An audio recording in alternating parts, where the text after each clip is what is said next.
This matter is before the court today in the interest of Andre Montgomery, Alan Namely, and Carl Williams. For Montgomery, before the court today for preliminary hearing on petition 269781 related to child sexual abuse. Is represented today by attorney Curtis Foe, Alan Namely. Preliminary hearing for petition 269778 related to report child sexual abuse. The attorneys Lee Davis, Jenny Burnell. Also for Carl Williams, preliminary hearing for petition 269783, failure to report child sexual abuse. He is represented today by attorney Johnny Houston, attorney Brett Alexander, from Hamilton County District Attorney's Office, the District Attorney Bill Kingston, also Hamilton County DA's Office Investigator Lisa Mathis is present as well for this time. All right, good morning. Are there any preliminary matters we need to take up this morning before we get started with the preliminary hearing? Judge, I think there are a few witnesses in the courtroom that may testify. If we can talk through at this time, I think that'd be appropriate. Okay. Before, well, we do that, let me just say one thing, and you know, it might have benefited the court to have an attorney's only meeting for just a moment, but let me just say, there are alleged victims in the, under the other matter. There are, of course, alleged perpetrators. They are juveniles, and their names are not to be included in this hearing today, except by stipulation. You know, we can handle that however we need to. But before any disclosure of any juvenile minors who may be involved in any way, I will clear this courtroom. This is unusual to have an open courtroom in this court, and certainly unusual to have cameras.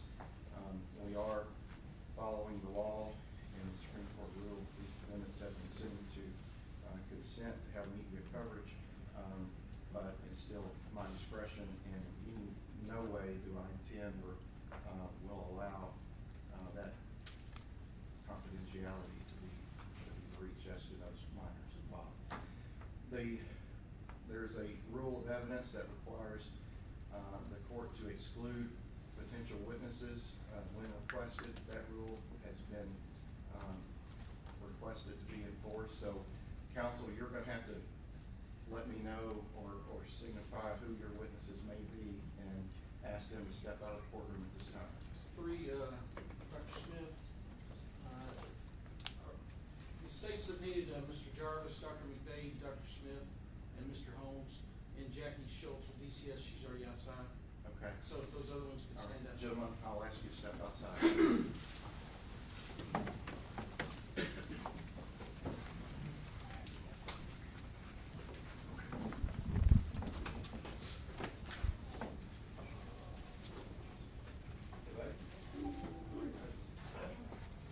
And I should have told them that means also not talking about the case outside. I trust that somebody, since they're your witnesses, somebody from your department will do that, or as they leave the courtroom. All right, anything else preliminarily this morning? None of them taken home. I guess just related to the court's ruling about juvenile witness, I just want to bring the court's attention. As you know, I represent designated. His son was on the trip as one of the basketball players. I don't believe he's one of the alleged victims of the matter. I don't anticipate getting into specific facts about the situation, but I did want to let you know to the extent that that is part of the case. That he was with his son. We waive any confidentiality. We have, as a parent, he has no objection to staying at work and any code of ethics referencing it, but we're not going to intensely get into it. But I don't want the court to think about it. And I understand that, and that was mentioned last time, and I appreciate it, Mr. Davis. I think attorneys know the essence of what my insistent request is, and we'll cross that bridge should we have to. Thank you for that.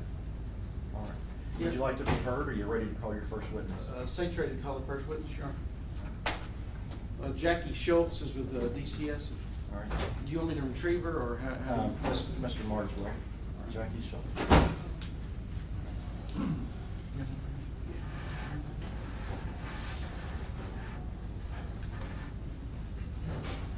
Ms. Schultz, if you'll come all the way up here, remain standing, and raise your right hand and take an oath, please.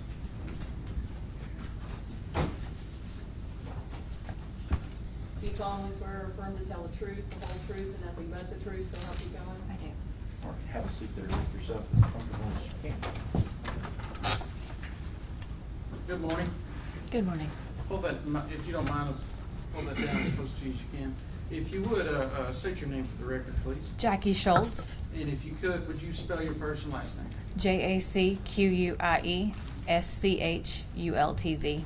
And ma'am, what is your current occupation? I work for the Department of Children's Services Special Investigations Unit as a lead investigator.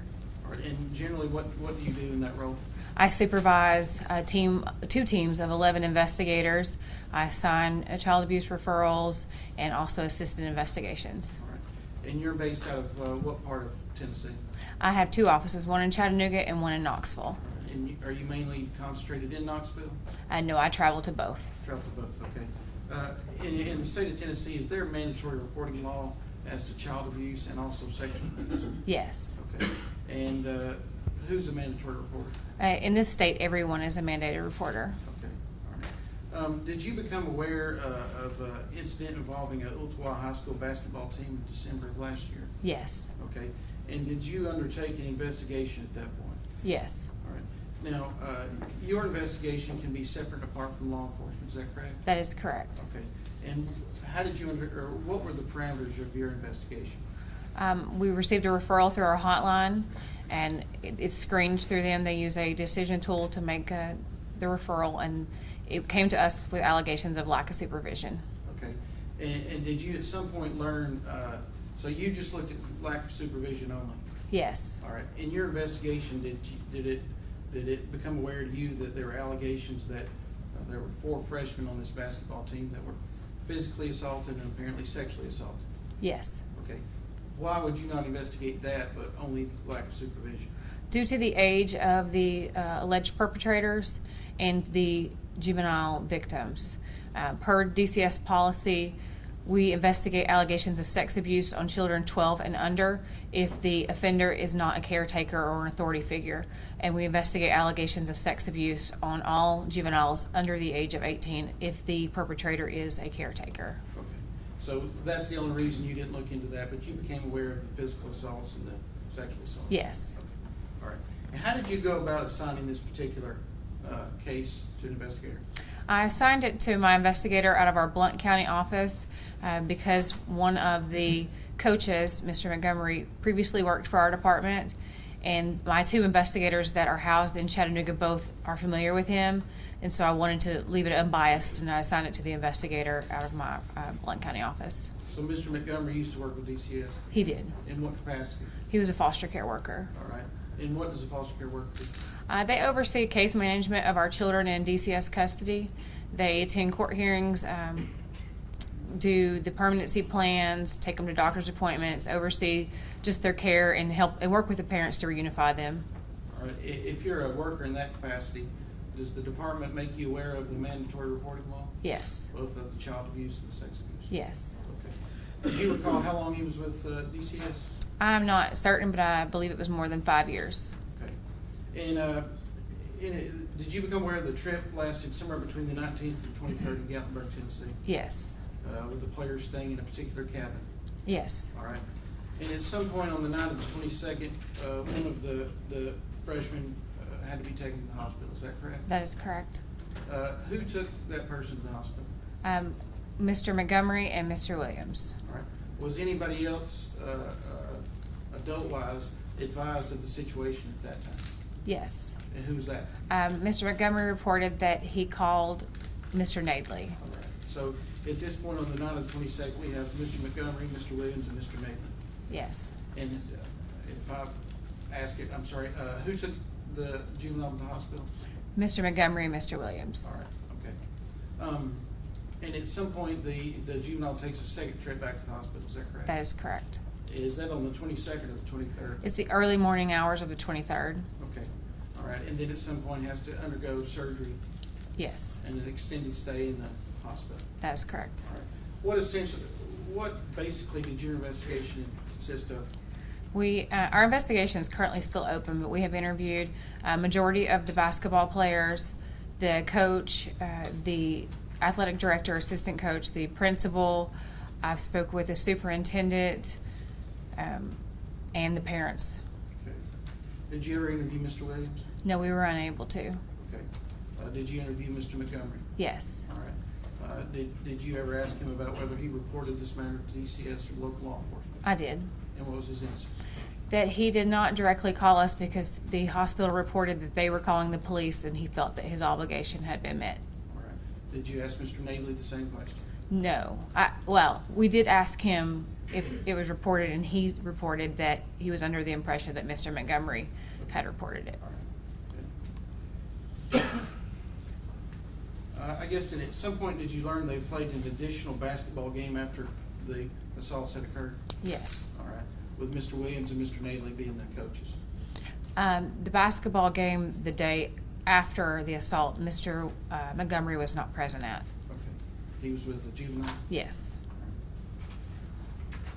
Do you know how long the juvenile had to stay in the hospital? I believe it was a week or 8 days. A week or 8 days?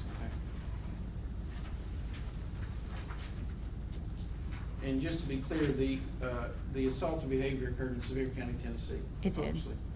The juveniles that were assaulted reside in Hamilton County, Tennessee. They do. Okay. And in your investigation, did anyone within Ooltewah High School, be it principal, staff, teacher, coach, otherwise, report any of this to the local DCS or local law enforcement?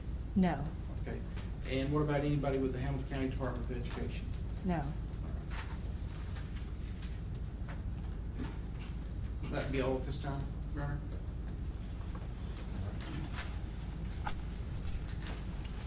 Mr. Bowler, do you have questions?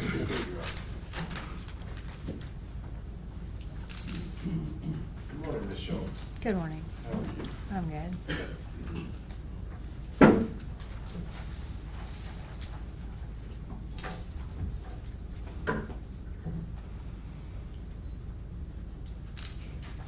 Have you ever been made aware that Investigator Barnes called DCS in Sevier County and no one answered the phone?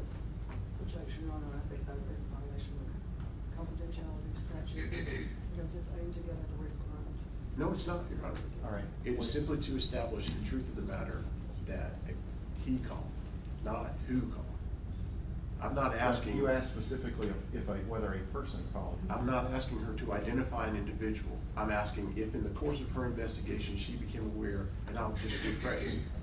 Excuse me, before we rephrase, could we, for the record, somebody from the audience stood up? That was level of objection? Ms. Dot Ray. Ms. Ray, would you stand up and introduce yourself, please? My name is Dot Ray. I'm the Regional General Counsel for the Department of Children's Services. I would object to her standing in the audience and raising objection unless she's gonna take a seat at the council table. And you may do identify that the since this council. is your client on the This stand. is a representative of my client, Your Honor. Yeah, you may move up to council table. Thank you. According to the way we have a transcript, we need to Right. make sure we know who's Thank you, talking. Mr. Davis. Mr. Bowe, do you want to rephrase? I'll just rephrase, Your Honor. Okay. Are you aware law enforcement called DCS on Christmas Eve on the 24th? Called DCS in Sevier County. I'm not aware of that. Okay.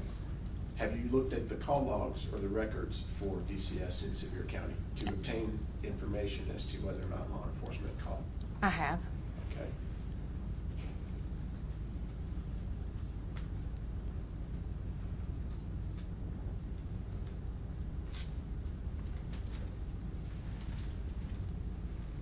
Now, you told Mr. Pinkston a second ago that you didn't look into allegations of sexual assault with the 4 freshmen.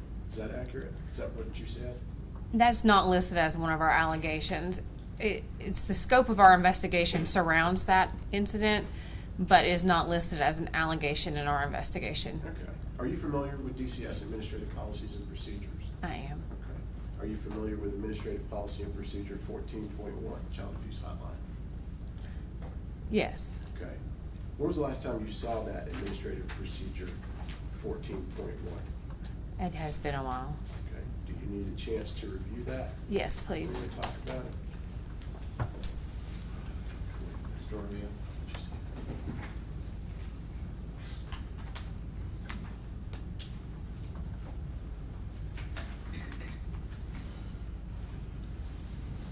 Ms. Schultz, after you review that, would you just let me know?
Okay.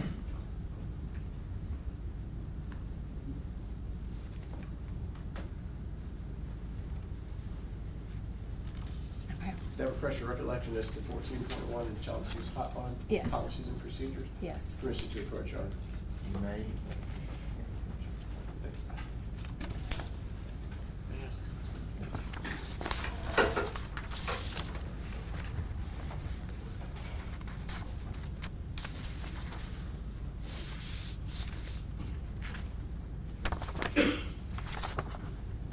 Policy 14.1, page 3, defines child sex abuse. Does it not? That is correct. It also contains relationship criteria. That is correct. Correct? Yes.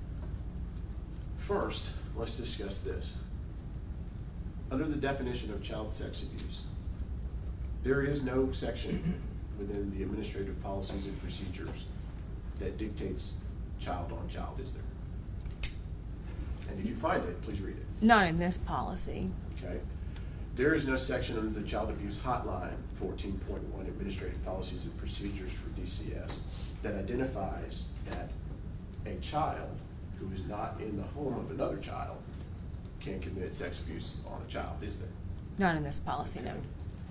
Would you read the relationship criteria in the Child Abuse Hotline policy that's established for mandatory reporting?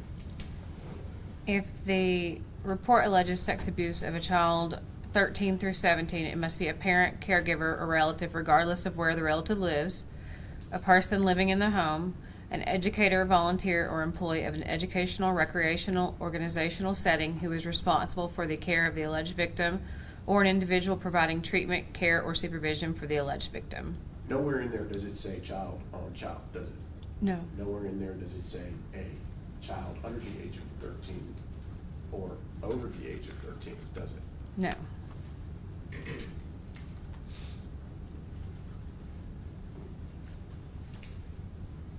And that's what you mean when you told Mr. Pinkston it didn't meet criteria, That is correct. because the alleged perpetrators here are 15 to 17, That is correct. and the alleged victim is 15.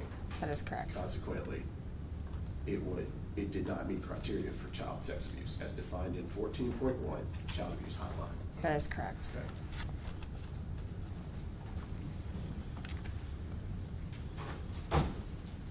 Now, I noticed that you said not in that policy. Are you familiar with Work Aid 1, CPS categories and definitions of abuse and neglect? I am. Okay. Do you contend that it would otherwise explain child-on-child sex abuse? It goes to, can I review that one as Certainly. well? Permission, Your Honor.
You ready? I am. Okay. Let's go through that Work Aid 1, CPS categories and definitions of abuse and neglect. Category A is physical abuse. Yes. Okay. Would you read that definition, physical abuse? Any non-accidental physical injury or trauma that could cause injury inflicted by a parent, caretaker, relative, or any other person who is responsible for the care, supervision, or treatment of the child. Okay, so non-accidental. That's the first criterion for physical abuse. Yes. The second would be that series of individuals responsible for the care, supervision, or treatment of the child. Yes. Parent, caretaker, relative, or any other person, Yes. an adult. Correct. Would you turn to page 4 of that same Work Aid number 1, Yes. CPS categories and definitions of abuse and neglect? That category is sexual abuse. Yes. Would you read that definition, please? Child sexual abuse occurs when a child who is under the age of 13 or was under the age of 13 when the abuse occurred, or a child is 13 to 18 and meets the relationship criteria per policy, and the child is involved in the intentional sexual acts that produce sexual arousal or gratification for the perpetrator, including, and then the list, if you would like me to read those. No, that's okay. Now, here, do you have any information that there was some sexual act that produced sexual arousal? No. Do you have any information that there was some sexual gratification for the perpetrator? No. Okay. And we discussed that the alleged perpetrators and the alleged victim are 15 to 17. Correct. Now, that's, And if we can be clear, there's 4 victims, not just 1. do you know the ages of all the victims? Yes. What are the ages of the alleged victims? They're all between the ages of 14 and 17. 14 and 17. Now, with respect to the child sexual abuse, Workgate 1 in support of 14.1 Child Abuse Hotline, which is the hotline number that the mandatory reporting law is designed for the individuals to call, correct? Correct. Okay. In that, the relationship criteria that's discussed wasn't met here in this case based on the facts that you became aware of in your investigation, was it? Not for child sex abuse, no. So too with child abuse. Is that correct? I'm sorry, what was the The question? relationship criteria with respect to child abuse was not met in this case either, was it? For lack of supervision. No. My question was between the perpetrator and the alleged victim. Then no. Okay.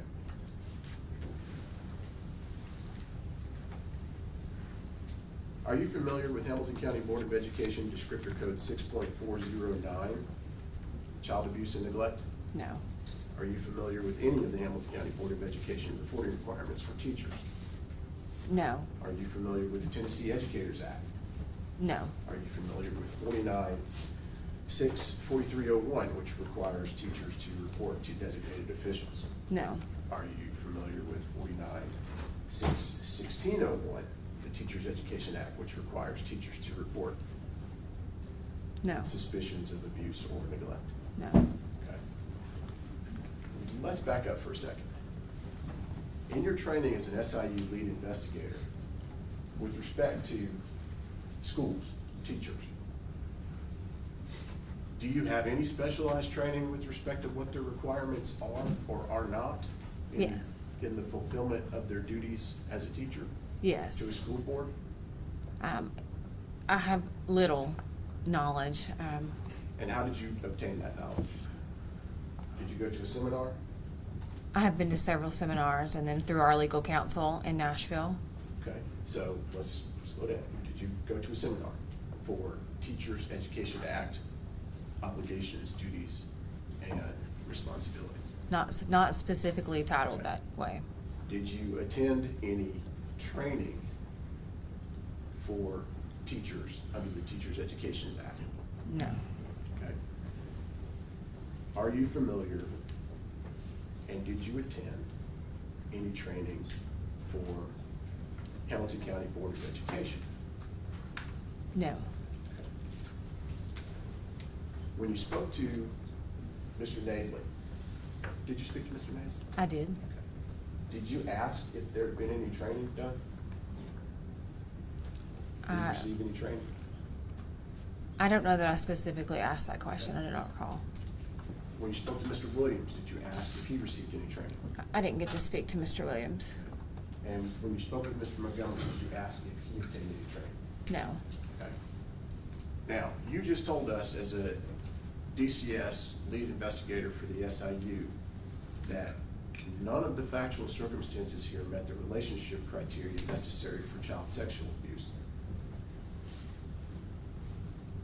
And then you said that Mr. Montgomery worked for DCS as a foster care worker and had knowledge, just like you, of the relationship criteria. Correct. Okay. How then do you conclude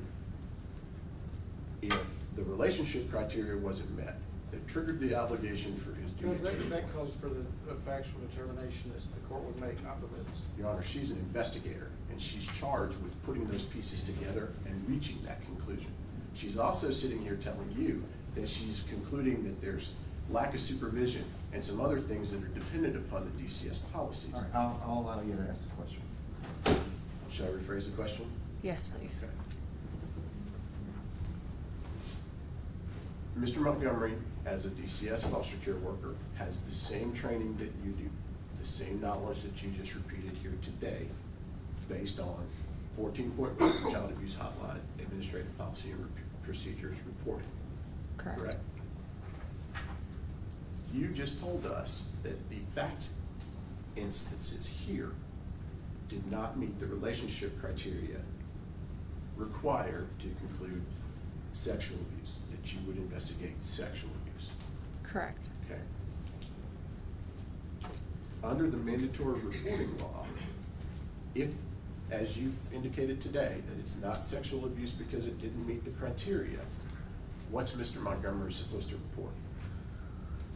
It's my understanding of the law that anybody who suspects any type of abuse or neglect has to report it, not just child sex abuse. Okay, and you understand that the complaint filed here is that he didn't report child sex abuse. I'm not specifically, You're not familiar Sure. with the complaint? I know that it's failure to report. I know it's specifically child sex abuse. Okay.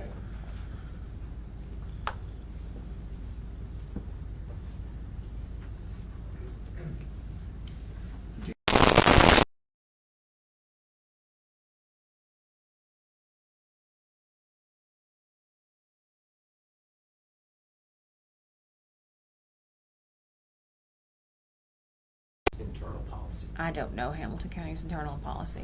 So you're investigating these three gentlemen for failing to do something that they're required to do under the Tennessee Educators Act pursuant to their terms of employment, but you don't know what those terms are. I'm not investigating them for failure to report. I'm investigating the allegations of lack of supervision. Okay, but we're here today in a preliminary hearing about failing to report. Correct. But I did not file those charges because as a representative from the department, we did not do that. Okay, so then,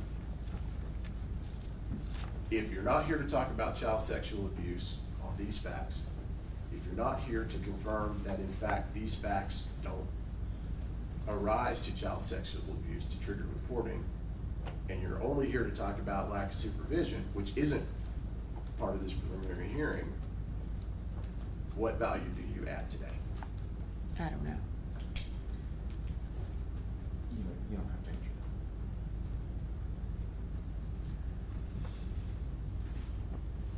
that. Ms. Schultz, are you aware that Mr. Montgomery and Mr. Williams took the child to the hospital? I am. And are you aware that the hospital released them? I am. Okay.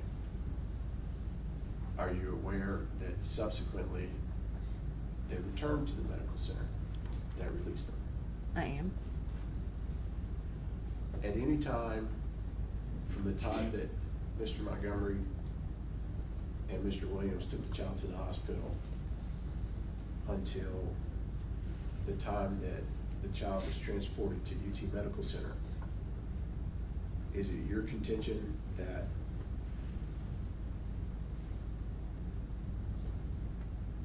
Mr. Montgomery had some other obligation? Does that cause for a legal conclusion? Do you contend that Mr. Montgomery acted inappropriately in taking the child to the hospital? No. Do you contend that Mr. Montgomery acted inappropriately by contacting his immediate superior, Mr. Nadley? No. Do you contend that, based on your testimony today, since it's not child sex abuse, that Mr. Montgomery should have reported not child sex abuse? I'm sorry, can you repeat that? Is it your contention, based on what you just said today, that the facts of this circumstance are not child sexual abuse? Is it your contention that he should have reported something that's not child sexual abuse? It is my understanding that any allegations of abuse or neglect have to be reported. And then it's up to the hotline to use their decision tools to screen their referrals appropriately. Can you take a look at that 14.1 child abuse hotline, please? Yes, Page 3. yes. May I approach, Your Honor?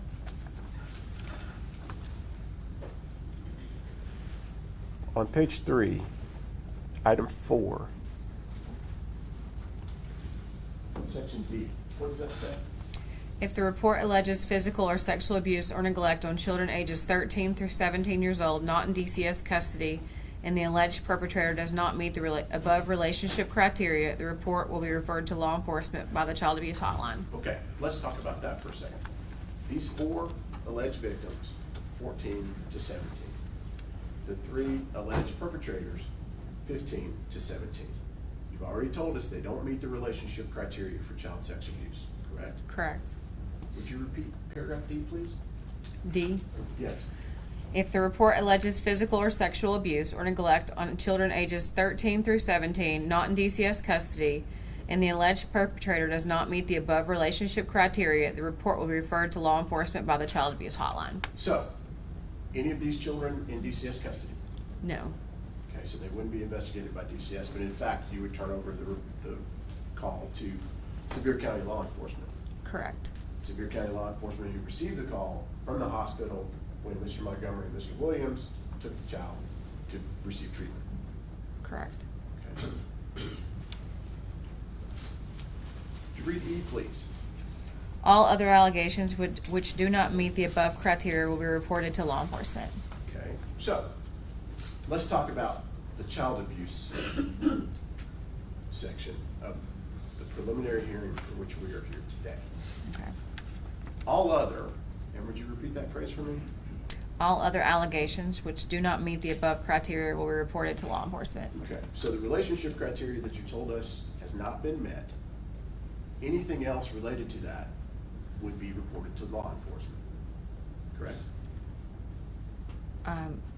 Depends on what you're referring to. Okay, I am specifically referring to anything that anyone missed in the facts of this case would be reported to law enforcement because the relationship criteria is not met based on DCS policy. No, because different allegations have different relationship criteria. Okay.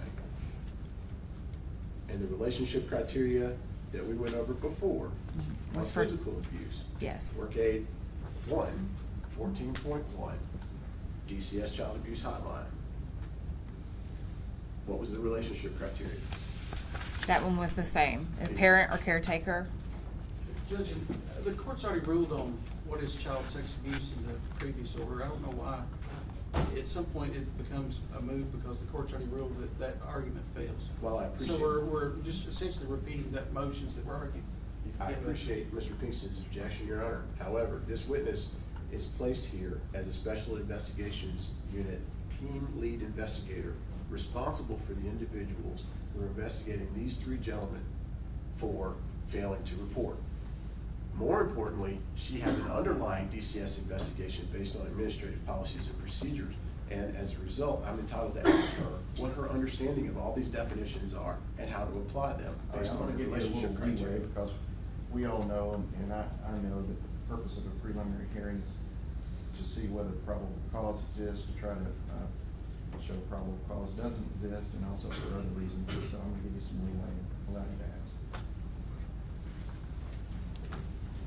One moment here.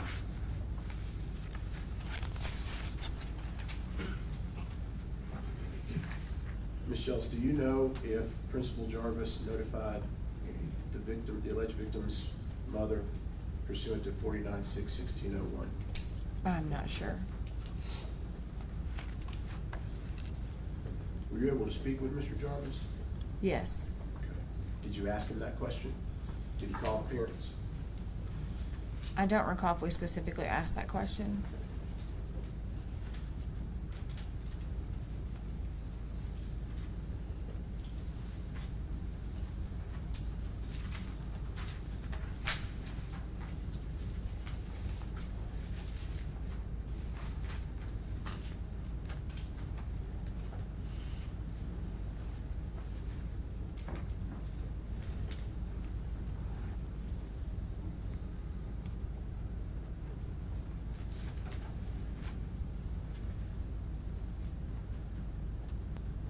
is there questions for Ms. Schultz at this time, Your Honor? Pass the witness.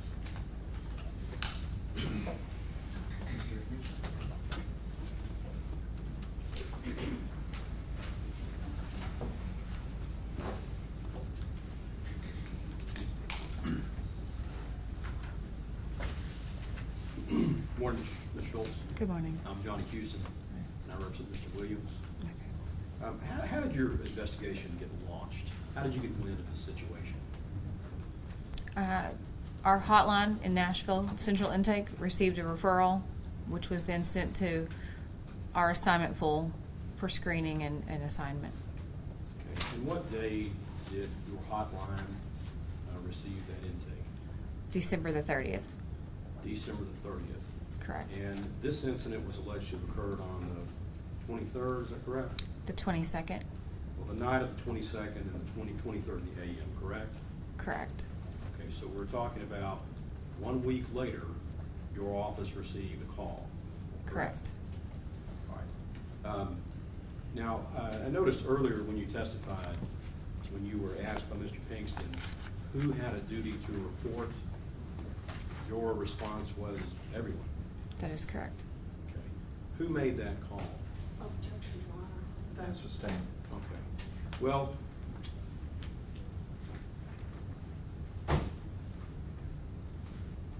you know we're here, ma'am, don't you? Because it's alleged that these gentlemen didn't make the call. Correct. All right. Are you aware of any time frame requirements as to making the report? No. It's always been my understanding it's supposed to be immediately, but I don't know that it's actually written in the statute. I'd have to review that.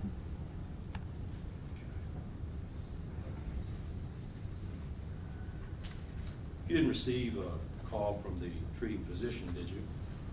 Objection, Your Honor, because again, is a backdoor to trying to find out who the referring is on the lack of supervision. Your Honor, it's not a backdoor. These men have been singled out when there were many people. If we go by what... So ask the question, did your client make the call? Well, that's not the only question I'd like to ask, Judge. Because these three men have So been you're singled asking, out here. you're asking whether medical personnel made the call? Yes. Now, the objection sustained.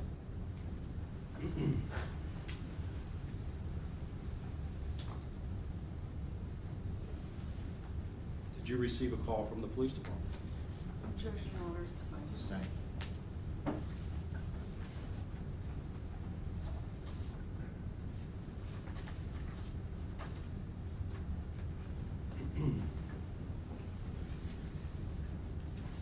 You have not spoken with Mr. Williams, is that correct? That is correct. But you have performed an investigation of the matter, haven't you? It's currently still open, So so it's you- ongoing. It's an ongoing investigation, correct? Correct. All right. Are you aware that Mr. Williams is not employed by the school system? I am. You are aware, are you not, that he is a volunteer assistant coach Correct. and that he receives no salary for that? Yes. Whom have you spoken with have you spoken with the principal Yes. at Ooltewah High School? Yes. And I'm certain as part of your investigation, you asked the principal, did you not, about any training that Mr. Williams had received insofar as what should be reported to DCS? No, we did not ask that question. So you don't know if Mr. Williams has ever received any instruction as to what things he should report to DCS and what he should not? Correct. I'm not aware. Are you aware of any Hamilton County policies on that? No.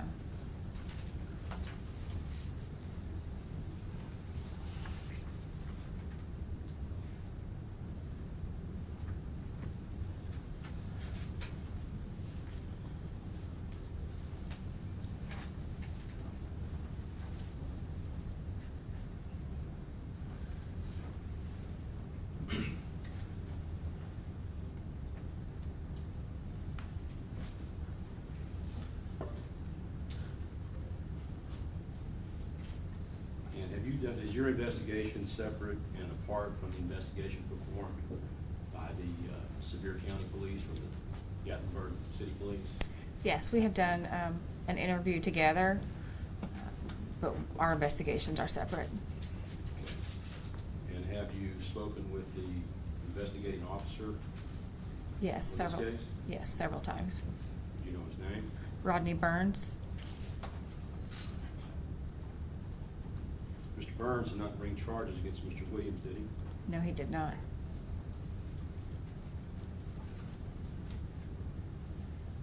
As a matter of fact, Officer Burns hasn't brought charges against anyone other than the perpetrators in Sevier County, has he? That's correct.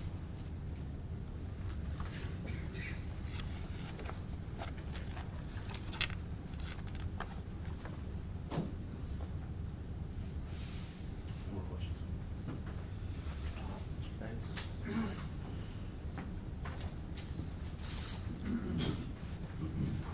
Ms. Schultz, my name's Lee Davis, and I represent Jesse Navely. May I ask you a few questions? Yes. So your testimony is everyone is a mandated reporter, is that correct? That is correct. And I just want to make sure, I'm not going to ask you any statute numbers or anything like that. I just want to make sure I understand what we're talking about. So under Tennessee law, anyone with knowledge is required to make this call to the hotline. Is that a fair understanding from your point of view? Yes. And then the call is supposed to be made immediate, I think was your testimony a little while ago. Yes, correct. So in this case, and I do not want you to violate any policy, don't tell me who called, but in this case, there's one call that's made on December 30th. Correct. Okay, and no more calls, that's just a single call. Correct. And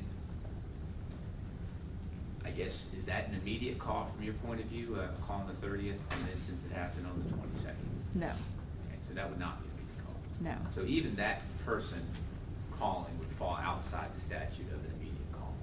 It depends on when that person had knowledge of the situation. Okay. And I will talk about what that knowledge means in a second, but I just want to first understand the universal reporting requirement. So if everyone, and I'm just looking at your testimony, everyone is a mandated reporter, is that safe to say? That is correct. So that would include anyone who witnessed the event? Correct. Is that right? Someone, a fact witness, I saw something? Correct. Okay. Anyone who was told about the event by a fact witness? Correct. Any medical personnel who was related, the facts of the event by the alleged victim? Correct. That person would be required to call? Yes. Anyone from law enforcement who was told by a victim of any incident, sexual or otherwise, would be a mandated reporter? Correct. Any parent who was told by their child that they had been a victim would be a mandated reporter? Correct. Any teacher who was told by a child or a child's friend in class about this incident would be a mandated reporter? Correct. And I guess the common thread that goes through all of these people's report is whether or not they had knowledge, right? That is correct. Is that true? Yes. And under your investigation, any of those people, if they were not the sole caller to the hotline, could be brought in on a petition to juvenile court for failure to make a report. Judge, Your Honor, I think that calls for a legal conclusion. I don't think so. She just testified, and maybe I'm wrong, but should I ask a different one? Well, rephrase your question, please. All right. You understand you're testifying here today because a coach, an assistant coach, and an athletic director failed to report, right? That is correct. Okay. A doctor who had knowledge about, well, let's leave doctor. A parent who had knowledge of the same incident could be the next chair down here if they didn't make a report, correct? That is correct. Okay. Another coach could be a person at this table if they didn't report. Correct. A police officer who had knowledge who didn't make a report could be at this table if they didn't make the report. Correct. And it could go on because the definition is everyone is a mandated reporter. That is correct. What is knowledge? Because again, back into that thread, what is knowledge to you? Judge, and that calls obviously for a legal conclusion in regard to the statute. Is your question what her understanding of knowledge is? Yeah, or I'll ask it differently if that's All right. getting too close to it. You agree with me, somebody who sees something, they have knowledge of it, they're a fact witness, Yes, right? You see this pen, you can testify that this pen's here, right? correct. If you walk out in the hallway and you say, I saw Mr. Davis with a pen, the person you told it to, does that person have knowledge about whether or not I have a pen? Yes, Okay, and if they tell somebody, does that third person have knowledge? yes. Okay, where does that end? All right, now I'll sustain the objection. Okay.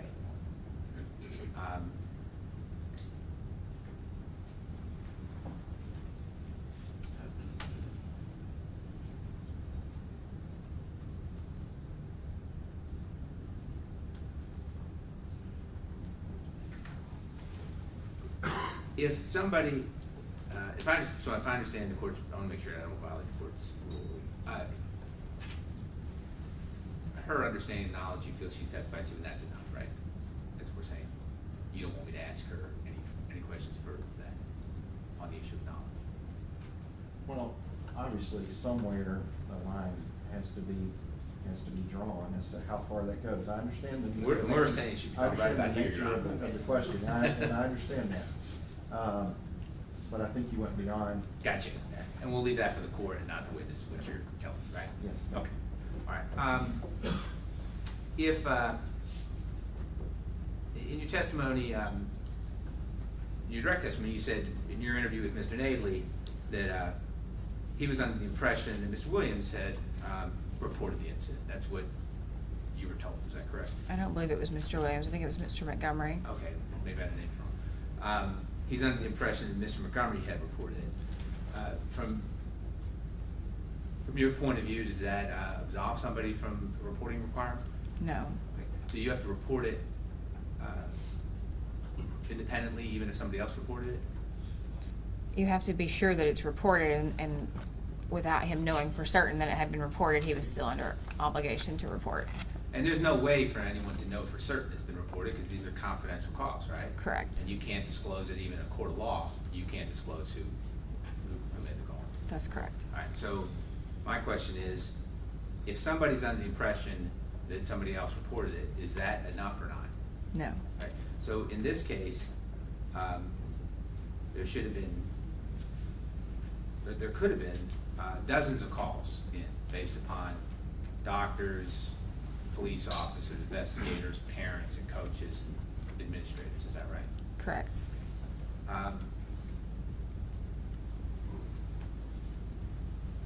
Do you find fault with the detective not calling you in? Objection. That's asking her opinion of a matter that really she has no knowledge of. Sustained. Okay.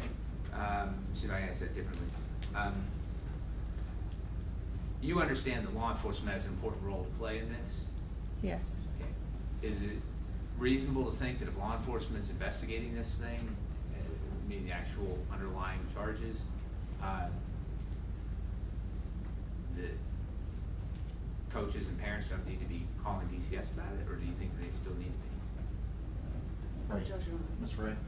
That calls for speculation on her part. Sustained.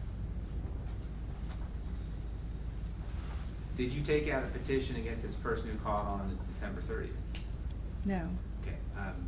You told me before that that's not an immediate call.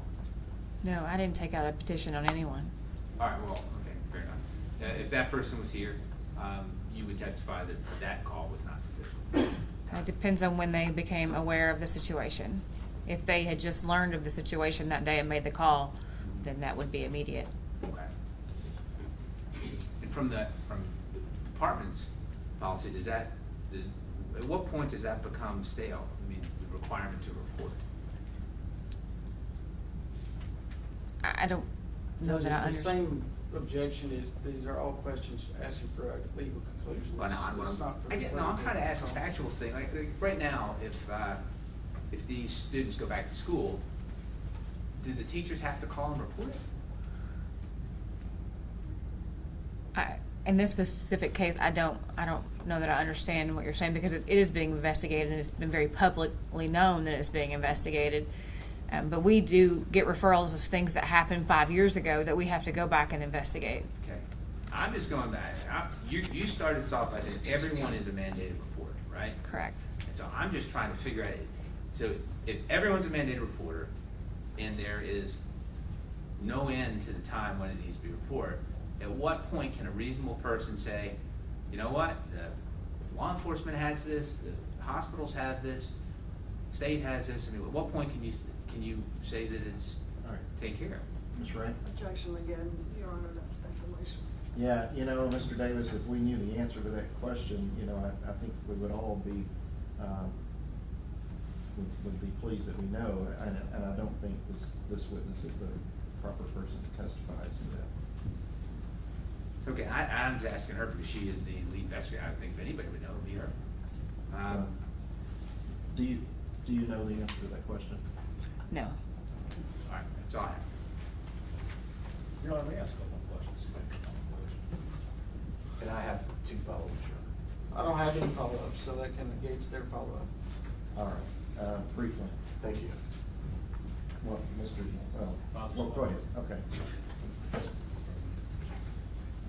Ms. Schultz, we've talked about who called, they've lodged their objections, and the court's ruled. And for purposes of this hearing, Your Honor, I'm going to ask you to review Greenview Metro 2002 Tennessee Appellate Lexus 557, which says that the confidentiality provisions that Ms. Ray and Mr. Pinkston are relying on when it comes to notifying about the reporter are inapplicable when the relationship criteria are not met in a child sexual abuse matter.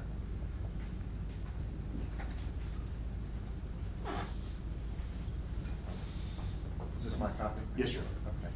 Next, Ms. Schultz, you recognize those as the DCS Administrative Policies and Procedures Child Abuse Hotline 14.1, is that correct? That is correct. You also recognize Work Aid 1. That is correct. Okay, I'd like to enter those into exhibits, please, Your Honor, exhibits All 1 right. and 2. No objection, I assume. No objection. You'll hand those to me, we'll mark those in the record.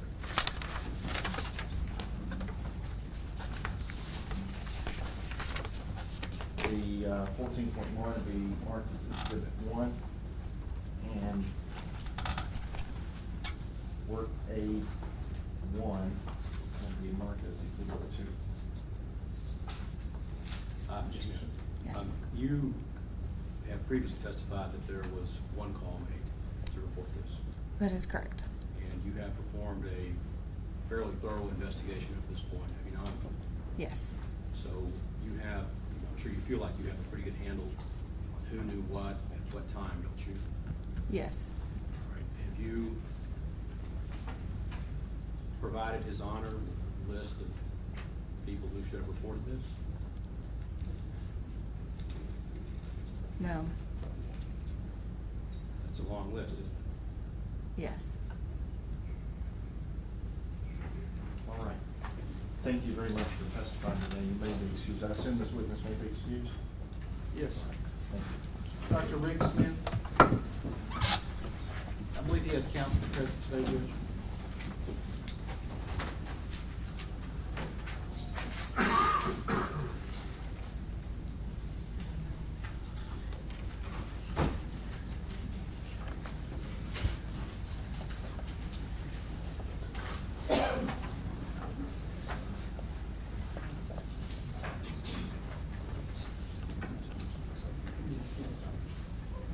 Your Honor, Mr. Green represents Mr. Smith. All right, Mr. Green, welcome. If you'll identify your full name or your name for the record, please. Zachary Green. All right, thank you, Mr. Green.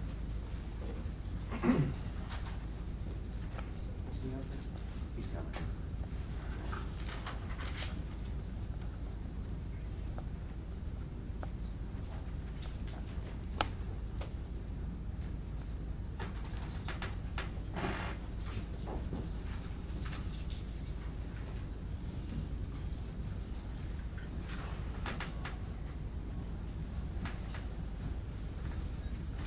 you'll come up and raise your right hand and take an oath, please.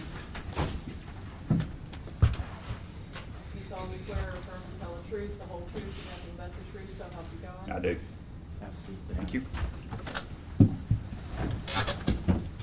Good morning, sir. If you could state your name for the record, please. Fred Richard Smith, Jr. All right, and what is your current occupation? I am superintendent of Hamilton County Schools. How long have you been with the Department of Education? 33 years. All right. Does the Hamilton County Department of Education, I guess it's often abbreviated HCDE, is that correct? Yes, sir. Do they have a policy for field trips? Yes, sir. All right, what particular policy do they have about overnight field trips? Overnight field trips require a form in any documents accompanying that form to be filed with the particular level. That meaning that for elementary schools, they file that with elementary directors. For secondary schools, they file that with secondary directors. That secondary director's office will check will check those forms for accuracy. If they find errors in those forms, they'll return those forms. We're very, very diligent about that. That form then is signed.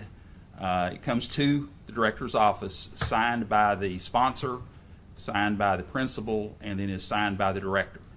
Once that director's signature is secured, that then comes to my office to be forwarded to the secretary for the board to approve. Okay.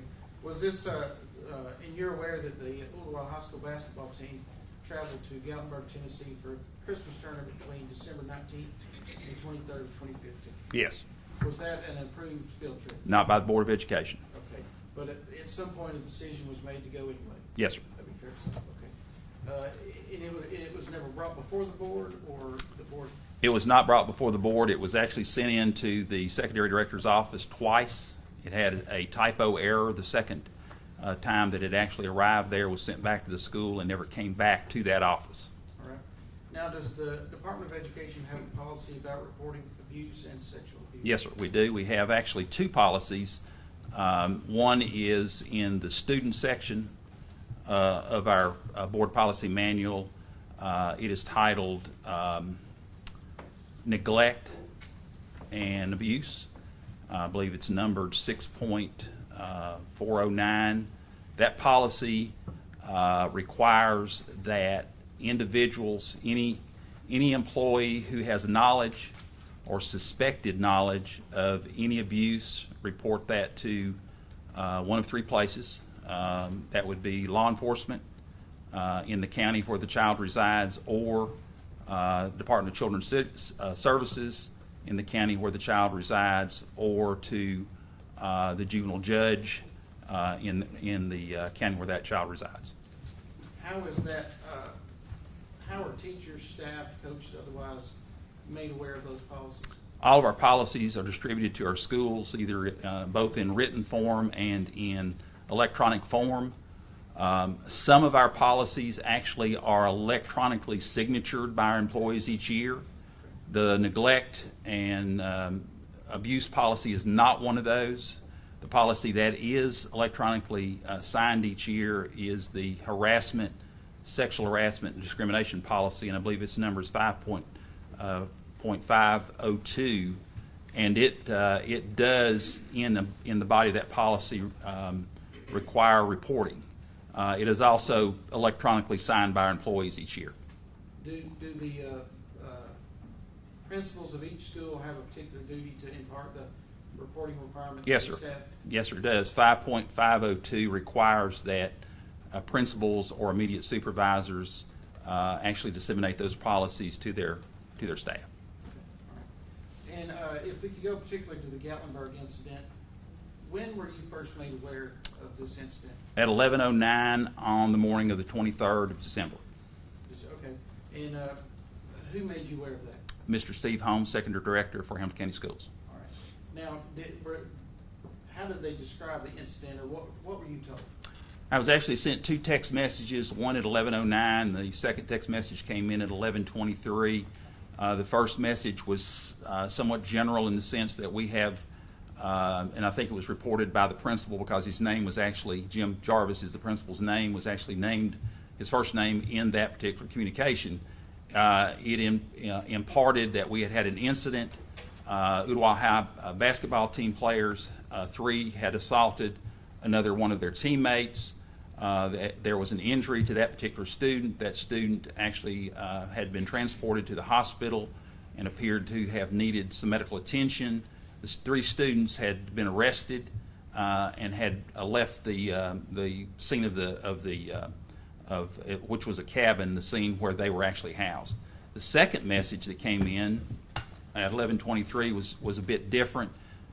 It was communicated from Mr. Nadley to Steve Holmes, most of which was the same, other than the fact that the students had not been arrested. There was actually a report that was going to be filed that the student appeared to be actually not as seriously injured as he was, and so there was some information in those 2 communications. Those 2 text messages were a little bit different, but they came from different sources. All right. You were never made aware by any telephone means? No. Okay. Now, I think you phrased it as that was reported to you, an incident and/or an assault. Yes. Okay. Were you ever made aware that there were potential other victims? No. All right. And were you ever made aware that that was potential sexual assault?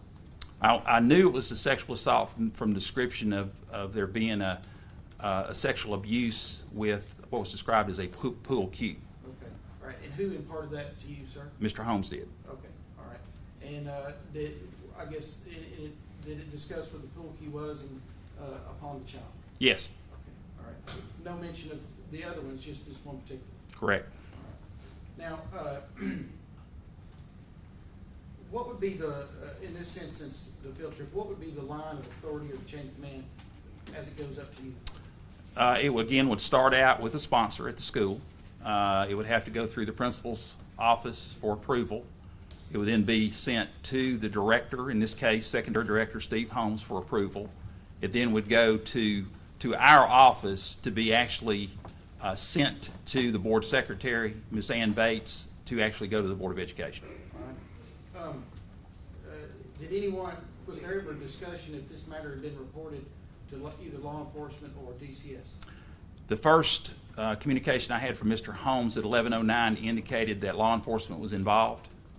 Actually, I believe it mentioned arrest of the 3 individuals involved. I knew from the second communication at 11:23 that also police were involved, were there, because detective was actually mentioned in that second communication. And I apologize, I should have made this clear. Were you present in Gatlinburg during this trip? No, sir. Where were you? I was in Chattanooga. You were in Chattanooga, okay. All right, and at some point, sir, did you interview Mr. Montgomery and Mr. Nathan? I did. In regard to what? Well, and forgive me for belaboring, I guess, a little bit longer, but we did not get very much information at all after the 23rd. Very, very little information came to us. And I understand that, because anytime police are involved in a matter like this, I would not expect them to share information with us. I communicated with our board attorney, Scott Bennett, on December the 30th to ask him would it be appropriate for us to set up interviews with. Stop just a second. I'm sorry. Instructing my client not to give away conversations he's had with the. Oh, I'm sorry. I'm sorry. You can say you contacted him, but not. Yes, contacted our board attorney. We decided to interview employees on Monday the 4th, and we're going to interview students on Tuesday the 5th. All right. Did Mr. Montgomery when you interviewed him, Yes. did he make you aware of what he understood had occurred during the trip, in particular the night of 22nd? He did. In Right. fact, for clarity, I interviewed all 3 individuals with Dr. McDade in the room taking notes. And let's be clear who the 3 individuals are. Yes. Mr. Montgomery, Mr. Williams, and Mr. Nathan. No, I interviewed Principal Jarvis first, followed by Assistant Principal Nadley, followed by Coach Montgomery. We never interviewed Mr. Williams. Any reason, sir? Yes, sir. We intended to do so. I received a call from our attorney. I received a call later that afternoon to That's fine. stop any further interviews. I'm sorry. That's okay. And Mr. Nadley, Mr. Montgomery, when you spoke with them, neither admitted to you that they'd contacted law enforcement or DCS. Yeah, Mr. Jarvis indicated to us that he had been in contact with Mr. Nadley, had contacted him, and that both law enforcement and DCS had been contacted. When we talked to Mr. Montgomery later that morning, he indicated to us that the doctor at the hospital had contacted both law enforcement and DCS. So essentially the answer was no, they were relying on what they thought other people had done. Right. Thank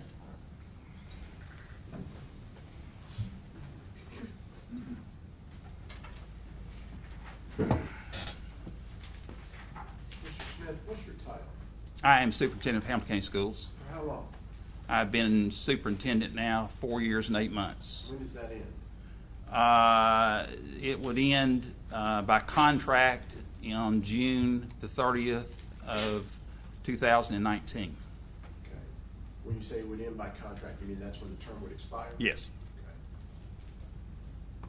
Okay. Is it scheduled to end sooner than that? Not. Object relevance. Bias of the witness, Your Honor.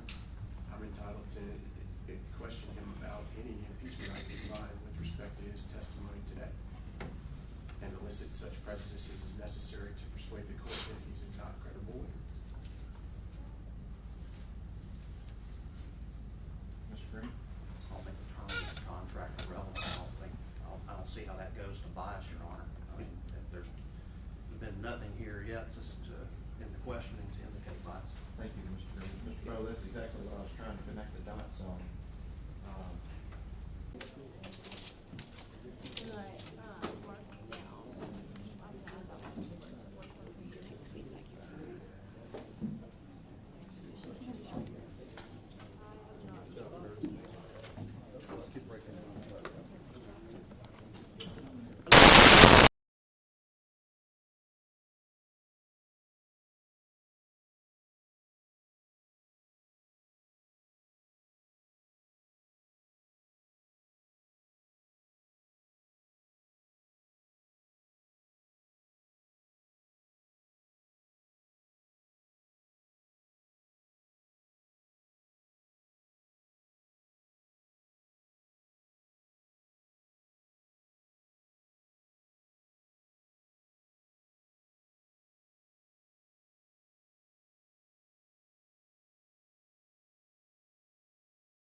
so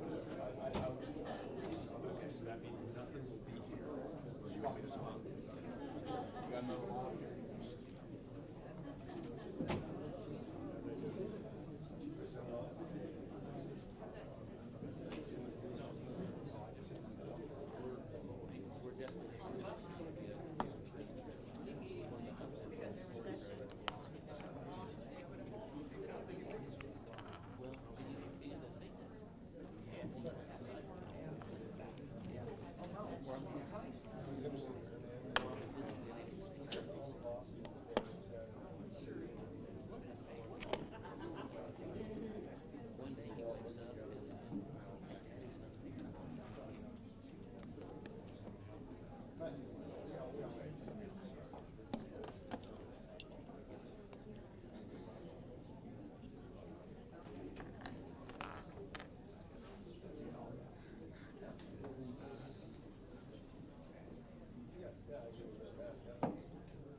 Thank you all. Please be seated.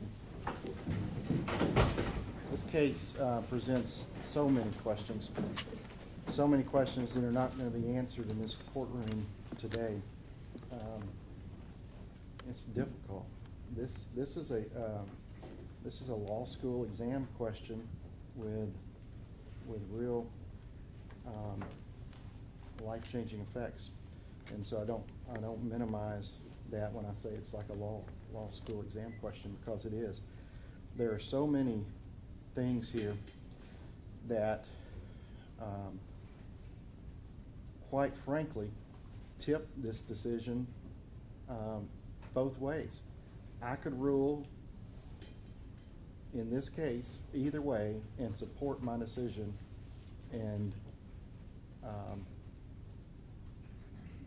by what I believe to be legitimate arguments as made by counsel, and looking at the statutes, which we can all agree are well-intentioned, but ambiguous, and when it comes to practically applying them, not very clear.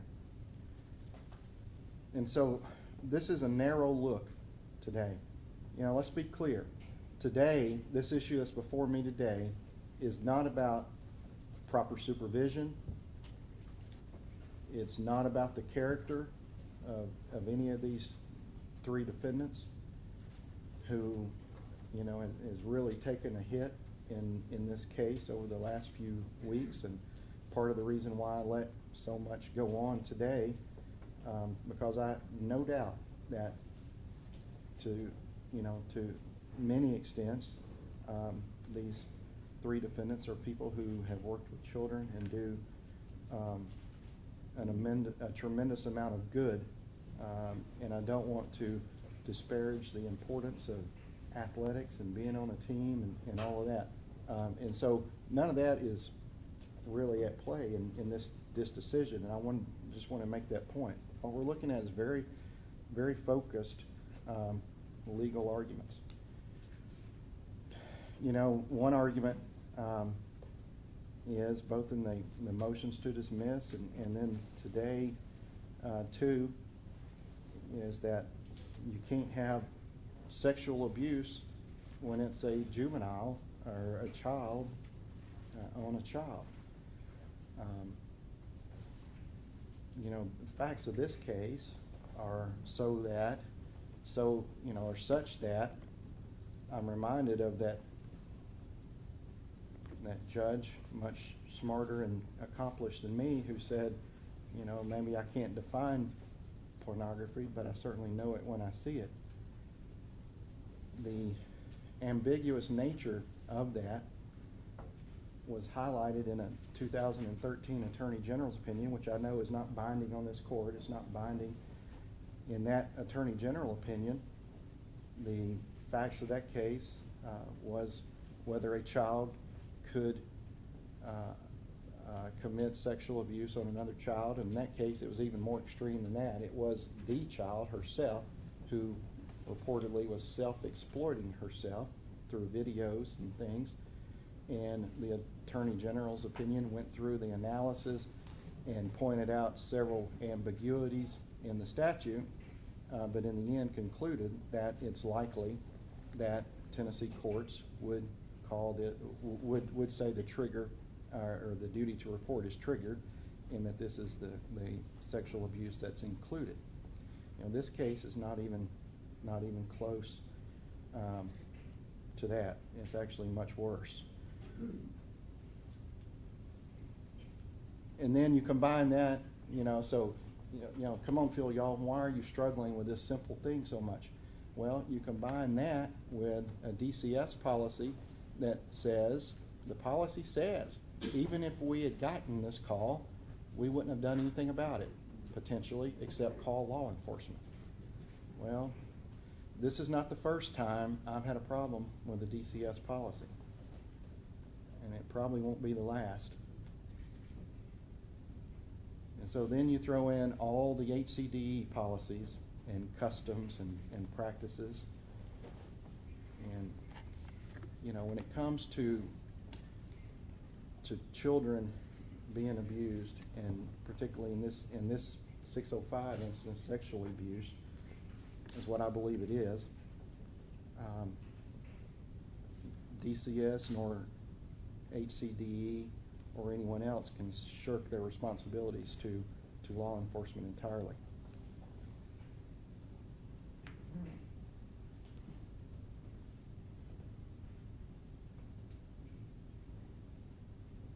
You know, so maybe it's time to change that policy, rewrite that policy, look at HCDE policies, but that doesn't change the law, and these are extraordinary facts and questions and jurisdictional and due process issues.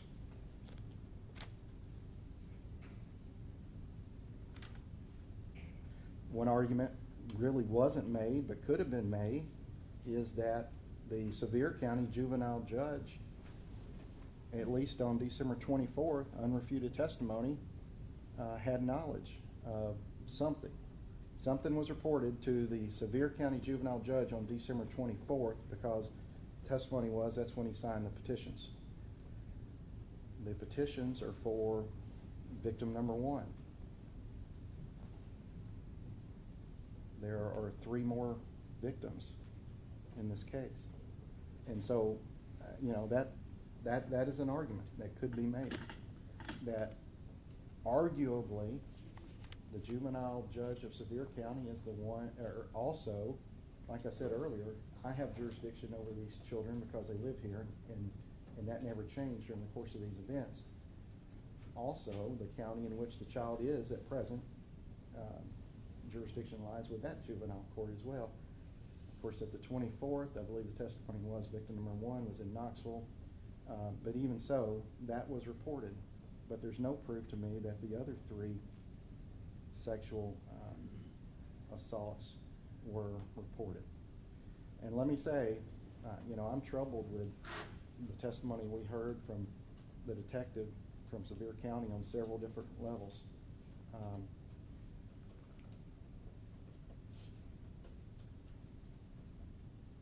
And so then, you know, the argument is, you know, wasn't it reasonable what these 3 men did? And that is the argument. That is, you know, the best argument. And nobody wants to be in your position and be judged in this regard, in this matter. And you know, these facts are such that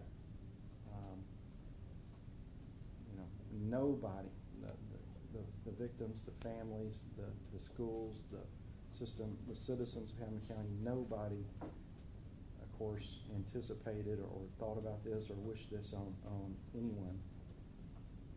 But reasonable grounds is the only burden of proof that I have, that I'm asked to determine today.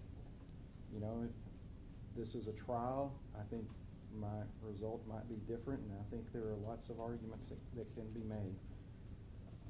But I just can't get around the fact that there are reasonable grounds for me to find that not just 1, but 3 victims were victims of sexual abuse.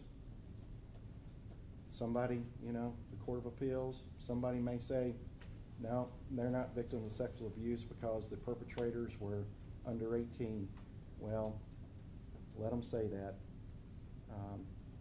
But the decision of the court is that there are reasonable grounds to believe and probable cause has been met that these are victims of sexual abuse. And even though, like I said, there's an argument that could be made that victim 1 was reported the next day, that's really not good enough. And there's no proof that the other 3 were reported. And so, based on those things, and with much thought and deliberation and concern over the whole nature of this case, let me just be clear. I'm concerned about these victims, that they continue to get whatever it is they need, and that's going to be different levels. the juveniles that committed these offenses are being handled in somewhere else, and they will get the either punishment or rehabilitation that's determined to be right for those offenses. I still can't undermine the seriousness of the situation for these three who, as I said, didn't follow the law in this case, but certainly are by no indication are terrible people and would have wished this on anyone. And another court may determine they acted completely reasonable or completely appropriate. That's not what I'm asked to do today. I'm asked to find whether there's reasonable or probable cause or not, and that's the ruling of the court. And so I'm going to bind these cases over to the 600 cases to the grand jury, and I assume the pleas are not guilty on the others, but I need to ask Mr. Davis as to your client, how does he plead on the 403 offense? He pleads not guilty, Your Honor. All right. Mr. Houston? Mr. Williams, not guilty, Your Honor. And Mr. Bowe? Mr. Montgomery is not guilty, Your Honor. Then I will likewise bind those over to the grand jury. I'm going to set an OR bond. There's no indication. Mr. Pinkston, I'll hear from you They're just before. fine with that, Your Honor. They just need to schedule a date and time at least to go through the booking process. They've not done that yet, and the law requires that. Your Honor, does it require that until they're indicted by the grand jury? That's a good question. It's a reasonable time after it's summons. That they have to report and be booked in All right. accordance with sheriff's policies and everything like that. Your Honor, the court has the discretion for these gentlemen not to be booked. All judges do. Until after indictment. I did totally disagree All with right. that, Judge. Okay. Well, Happens all the time, Your Honor. that, We all know that. Mr. Pinkston, can you cite me some authority? If you give me just a moment, let me Okay. pull it up, Judge.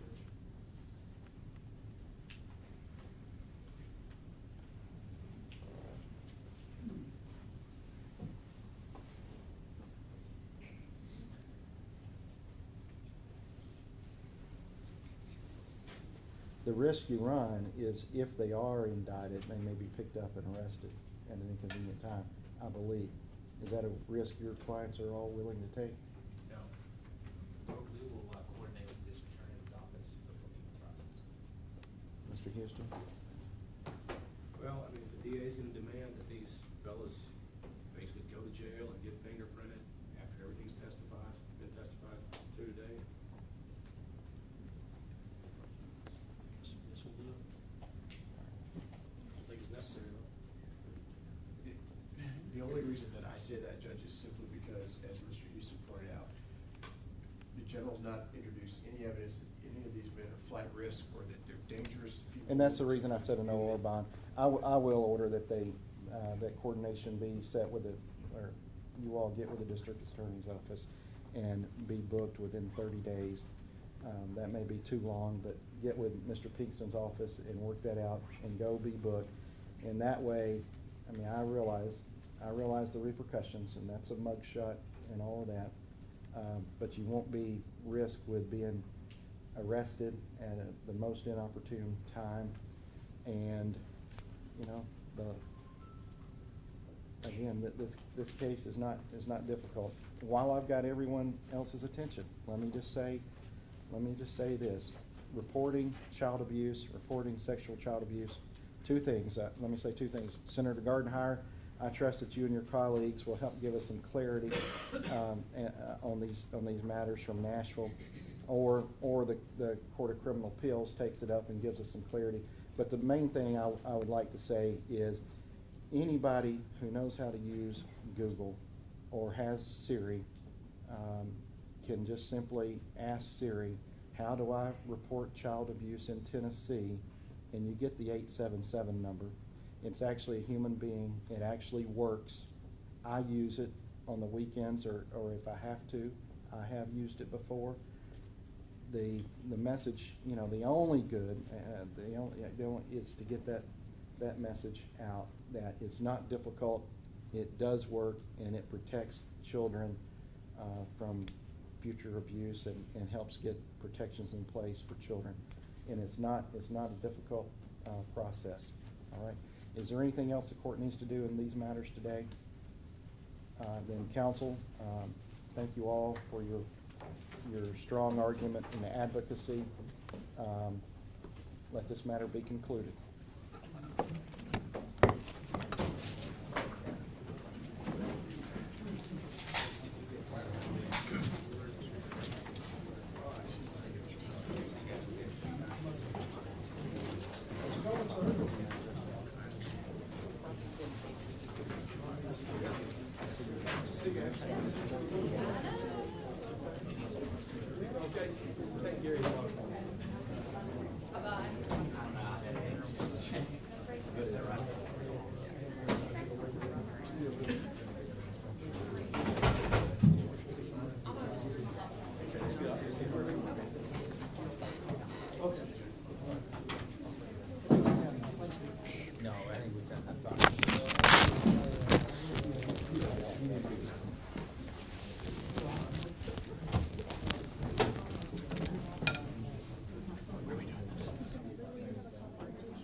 Wishful thinking.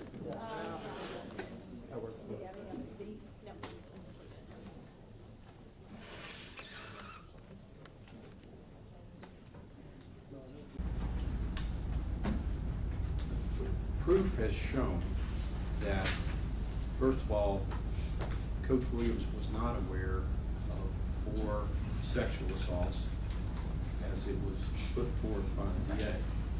As a matter of fact, according to the police officer, the players expressly told him that they did not inform the coaches what had happened.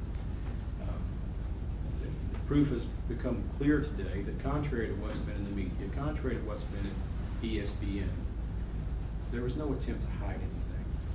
There was no cover-up. There was no not cooperating with the police. It's become clear now what these gentlemen did. The first thing they did was get this young man to the hospital, which is what I started last time we were here. Got him to the hospital. Only after they were at the hospital did it become clear, when this young man was speaking to the doctor and the coaches, what had happened. And at that point, the doctor told them, according to the officer, or the doctor said, let's call the police. So, Coach Williams has been shown by every witness to whom the question has been asked, has never been trained. He's never been given any documents. He's never been told any procedures to follow. He did what any reasonable person would have done, and that was cooperate with the police. Every witness who's testified said they would have done, almost every witness, they would have done just what these gentlemen did. And if these school officials, all the way up through Rick Smith, didn't know to report to authorities back in Hamilton County, how can we expect an ordinary, untrained citizen like Mr. Williams to know that?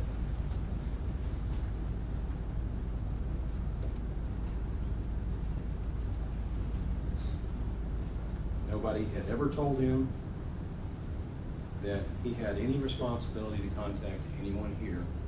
And so what did he do? He fully cooperated with law enforcement. That this case has been exaggerated. He's been dragged through the mud, when in fact what he did was fully cooperate. And if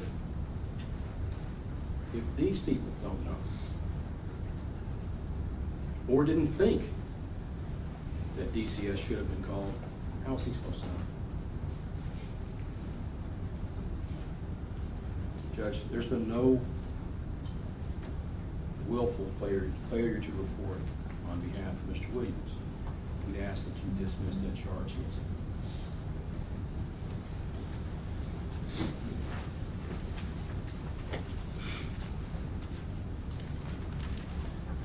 Your Honor, on behalf of Jesse Nabel, I want to thank you for the time that you've given us to present the evidence to your court. These are serious issues, and one that needed a full hearing, and I do appreciate you giving us this hearing in today's time. The court has wide discretion in this matter.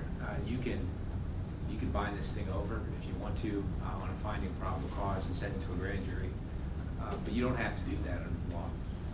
You can find, Your Honor, take judicial notice of the fact that on December 24th of 2015, a juvenile court judge sitting in a position like you are authorized a petition based on the aggravated rape that happened in this case. Now, I don't want to minimize what happened. There is a terrible crime that happened here. There was an aggravated rape and there were sexual assaults of the other three individuals. Law enforcement investigated those crimes, presented those crimes to a juvenile court judge, and there were petitions that were processed on the 24th of December and held until Monday. And that's significant. And the reason I'm asking the court to consider that is this case is going to take a procedural roller coaster if you send this thing to the grand jury. Here's what I mean by that. You have jurisdiction over the juveniles because of your special jurisdiction as a juvenile court judge. If you find probable cause on the 600 statute, I don't believe that the Hamilton County grand jury has the jurisdiction to hear this matter. I think it has to go to the Sevier County jurisdiction because a criminal court judge in Hamilton County does not have the same jurisdiction that you have over a child. So if you find probable cause, this case is going to have to go to Sevier County on the adult charge. It's going to give jurisdiction to where the case happened for there to be subject matter jurisdiction. Respectfully, I believe that's what's going to happen. Second to that, we get into the idea of these statutes and how ambiguous they are. The juvenile court had actual notice of this matter.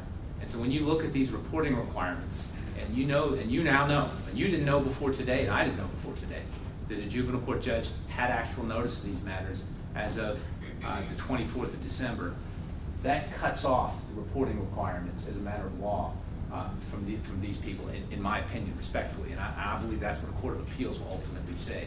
I think it is very unclear by these statutes what immediate means. But certainly, if there's a duty to make a call by my client or by these coaches, that duty would have to expire by the time a criminal action has been issued. Otherwise, the statute would make no sense. Because if you take it the other way, then you would say, well, the juvenile court is going to issue a complaint on the 24th of December, and there still would be reporting requirements after the 24th of December. Well, we're already issuing criminal case dockets and the things in court. Obviously, the legislature never intended, and there is no there's no reasonable meaning of a statute that would have people requiring to report after the case is already in court. So I think that the bookends we're looking at is the incident happens on the 22nd into the early hours of the 23rd, and it's an official proceeding on the 24th. Relative to my client, Mr. Nabley, you heard the proof. He was not up there as a coach or as an athletic director or as assistant principal. He is the father of a victim in this case. He was up there to watch his son play basketball. He didn't receive gas money. He didn't receive a hotel. He's up there on his own expense as a parent watching a basketball tournament. As soon as he hears about this developing situation from these coaches and he has credible information, he gets himself into a location and he calls his immediate principal, his chain of command. You've heard the testimony today. It goes from the principal, it goes to the director of schools, it goes to the assistant superintendent, it goes up to the superintendent.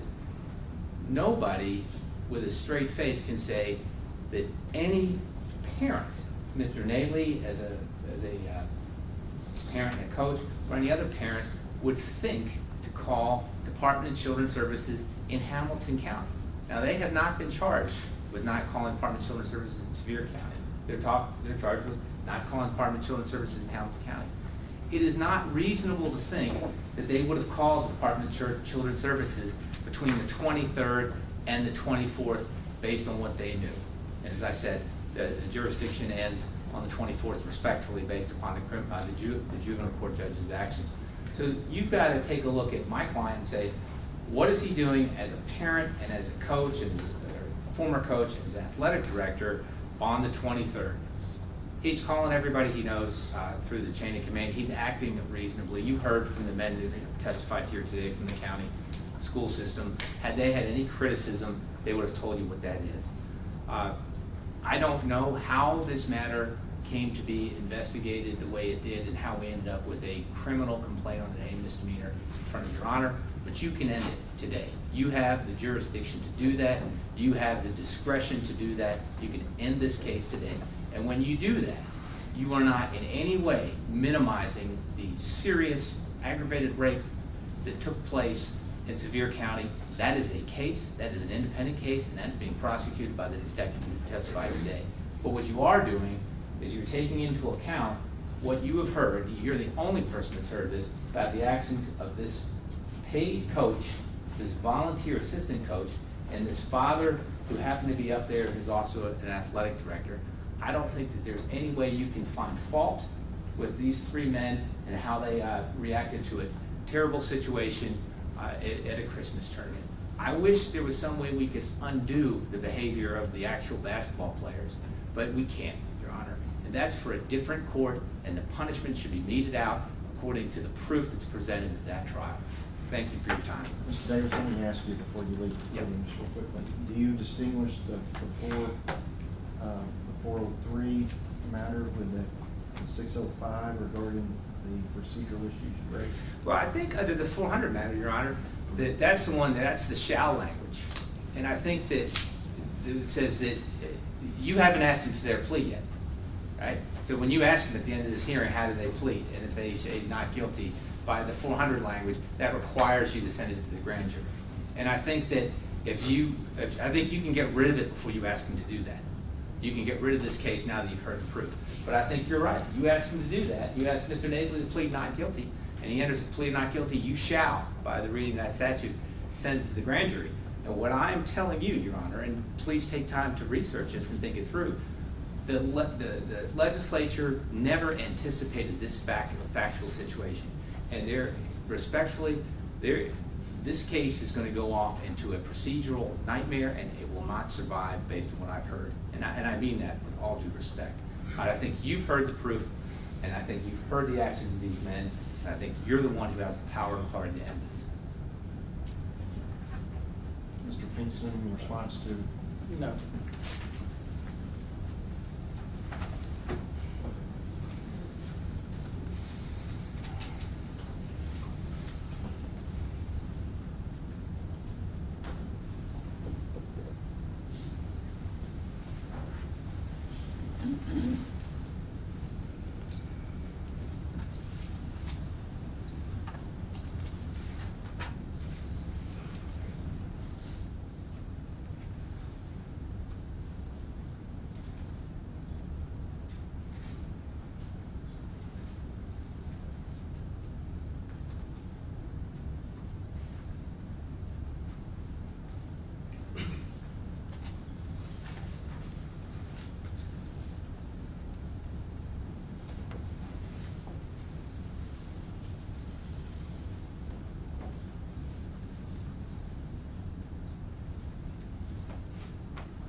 Obviously, this is a probable cause hearing, it's not a trial. Nevertheless, I've taken some 7-8-page notes that I think relate to probable cause. Mr. Davis has now raised an issue for the first time. I think it's incumbent on me to take a few minutes to review my notes and come back and render a decision. For everyone's convenience, well, I'm not so much concerned about convenience. I was gonna try to give you a time certain, but the court will be in recess, not for very long, but for as long as it takes. Yes, sir. All rise.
the hazing thing, and that what the victims were saying, and that is that they had been subject to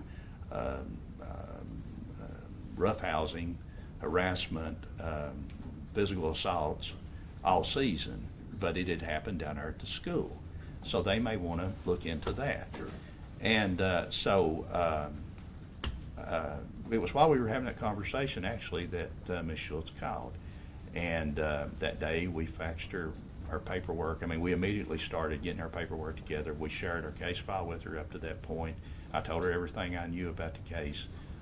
She told me that Rachel Priest would be calling me, or for me to call Rachel Priest. That's what she told me, to call Rachel Priest, which I did. I called her, and after we played phone tag a few times, I got in touch with her. Did DCS ever dispatch anybody to work with you? Not that I recall, no. Okay. No.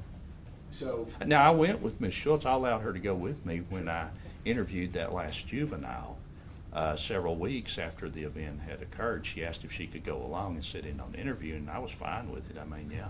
but not during your initial set of interviews? No, and, when you get DCS involved, I mean, and they do a very good job. A lot of them do a very good job, but, but I've had instances in which DCS were doing a parallel investigation, and it's torpedoed my investigation, I mean, they've talked to witnesses and shared information that I didn't want shared, and in one case, they told the suspect that they had been cleared and they didn't have to take a polygraph. And so, I mean, we can get into a lot of stories like this. But tell me this, then. Based on your experience and your investigation, did your thought process follow this? The child was safe. yes, He wasn't in danger. no. He's been treated for his injuries. An adult wasn't a perpetrator. No, He wasn't going to be exposed to the alleged perpetrators. no, There wasn't a forensic interview. no. I mean, he's in a hospital bed. Okay. And two, the quicker that on any crime against person, any crime basically, but especially crime against person, the quicker you work it and interview your witnesses while everybody's memory's fresh, and before everybody talks to each other and their point of view gets contaminated, you need to move fast on it, and that's what I tried to do in this case. I give up my Christmas Eve off, my vacation. I give up half a day on Christmas with my family. I was off that weekend. I went and worked that weekend on this case. I did all that to try to make sure that I did everything that I needed to do to get the correct information and to quickly be able to ascertain the facts on it. And by my count, you went from December 22nd until the 29th or 30th, and they were charged. It's a week. Yes. That's pretty quick investigation. Well, I actually obtained the petitions on them on Christmas Eve, on the suspects. But So there was no delay.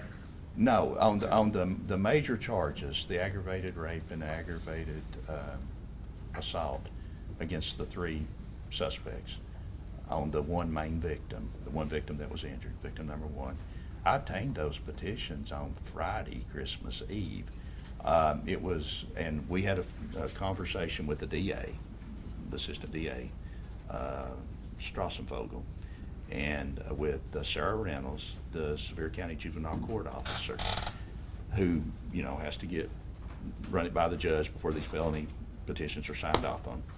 And all this had to be done. I mean, this is another procedure. You have to get everybody together, calling the judge on a holiday and get him on the phone and all this. So anyway, all this was approved, but they decided that it would be in the best interest from a logistics standpoint too, and for my investigation too, to wait till Monday to serve the petitions. Completely understand that. Now the victim's mom, they were upset, they want to put in jail right then.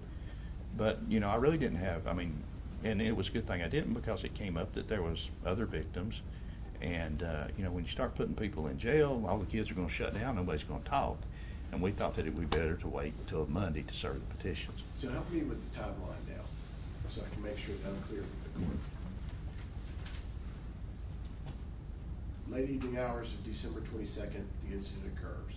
Yes. You're responding early morning hours of the 23rd. I got the call at 12:20. I don't know what time it came in, police department, probably within 10 minutes. Okay. Yeah. So that's the 23rd. Yes. Shortly after midnight on 23rd. 24 hours later, you obtained petitions from the Juvenile Court of Sevier County? Yes. Where the incident occurred? Yes. Where all the perpetrators were? Do what? Where the perpetrators were at the time that the incident occurred? In Sevier County, yes, sir. Where the victim was? Yes, sir. At the time the incident occurred? Yes, sir. All within 24, or the 23rd of your involvement to Christmas Eve, the 24th? Yes, sir. You got a petition before the court? Yes. Okay.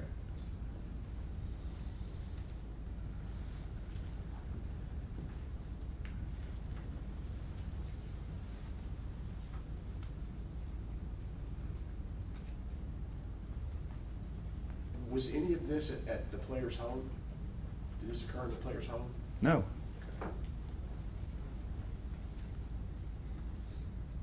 It occurred at a rental cabin in Sevier County. Now, the allegations of previous assault prior to the incident were allegedly happened at Ooltewah High School and in the locker room and in the study hall. Okay. Now, tell me this. Did any player tell you that Coach Montgomery, Coach Williams, Athletic Director Nate Lee, or any school administrator knew of the conduct of the alleged? They were adamant. The victim number one, I asked him, I said, he told me that he knew that they were going to do this to him because they had done the other freshmen this way. They got through in a hot tub and that he had saw him do this to the other freshmen. And I said, well, why didn't you tell the coach? And I asked him, I said, did the coach know? No. Why didn't you tell the coach? I just didn't. Okay. Did the other players that you interviewed, the other 11, they said the same thing? Yes. Nobody, and I asked him twice. I went back, and I believe that my recordings of this will support what I'm saying. But I know that I asked each one of them twice to make sure that the coach didn't know. The assistant coach didn't know. The athletic director, nobody told anybody what even his own son didn't tell. I mean. Would it surprise you if weeks later, suddenly now, players have a different recollection? Yes, and that was what I run into. I mean, one of the mothers of one of the kids said that they had told somebody, but that mother wasn't very credible. The more I talked to that mother, the less credibility she sent me on a wild goose chase about a video. She spoke to the media, saying that she was speaking for the mother of the main victim. And that lady, the mother of the main victim, got very angry with me, with all the media coverage. She said, we didn't want this. We don't want this. I mean, you're victimizing him all over again. And she said, that woman does not speak for me. Can you tell me why you didn't charge Coach Montgomery?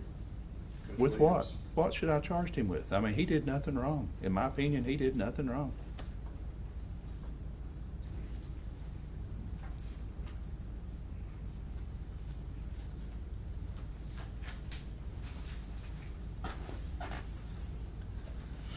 I thought he set a good example for the young man. I mean, he told the truth and didn't try to cover anything up. Did you tell the court what your conclusions were from your investigation about this incident? My investigation was that you had 3 young men that had been treated in a similar fashion in a hazing incident in which they were not injured.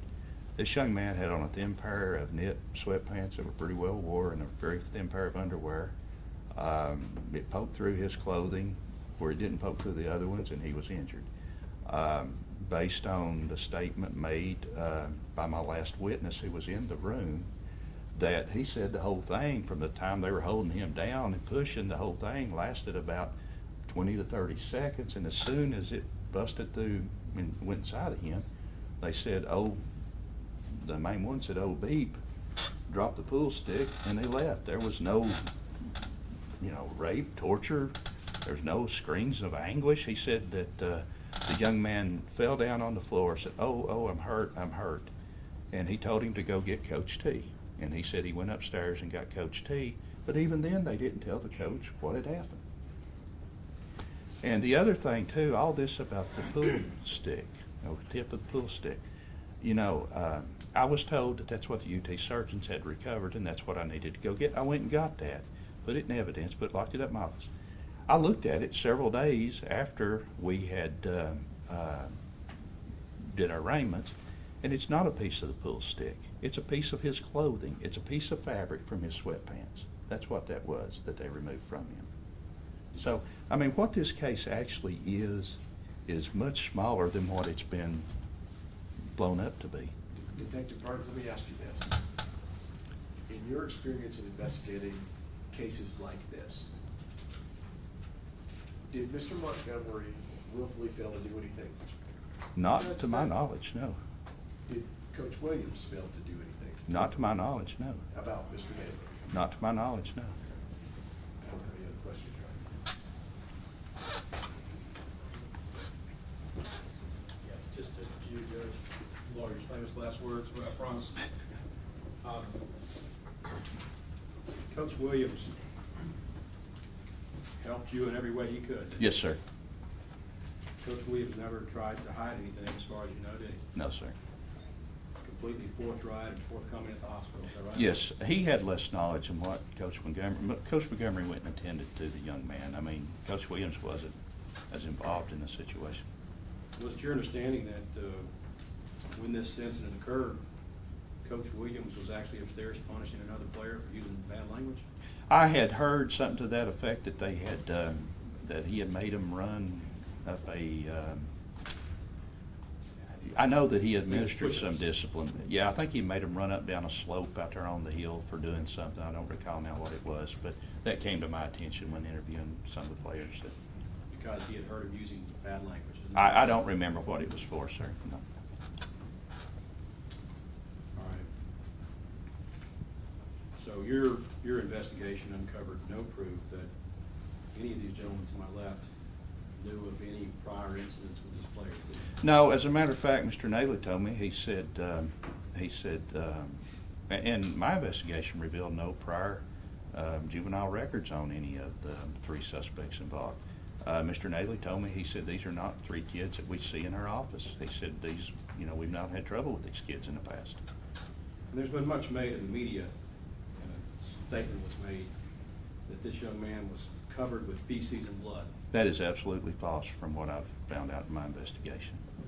A lot of the things that came through the media, I don't even think came from the family. They were just people that called stuff into the media. But that's an absolutely false statement, isn't it? As far as I know, yes. Yes. Thank you. Sir,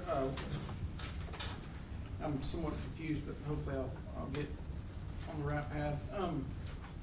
You said people had to run up hills for using bad language, is that what you said? One of the players had told me that, and I don't know if this was that day, that evening, or some prior, and I didn't say they had to run up the hills because they used bad language. All I'm saying is that one of the players told me that Coach Williams had disciplined a couple of them for whatever incident that they had, whatever violation, and I think it was prior to this, and he had made them run, is what I understood, like run up a slope.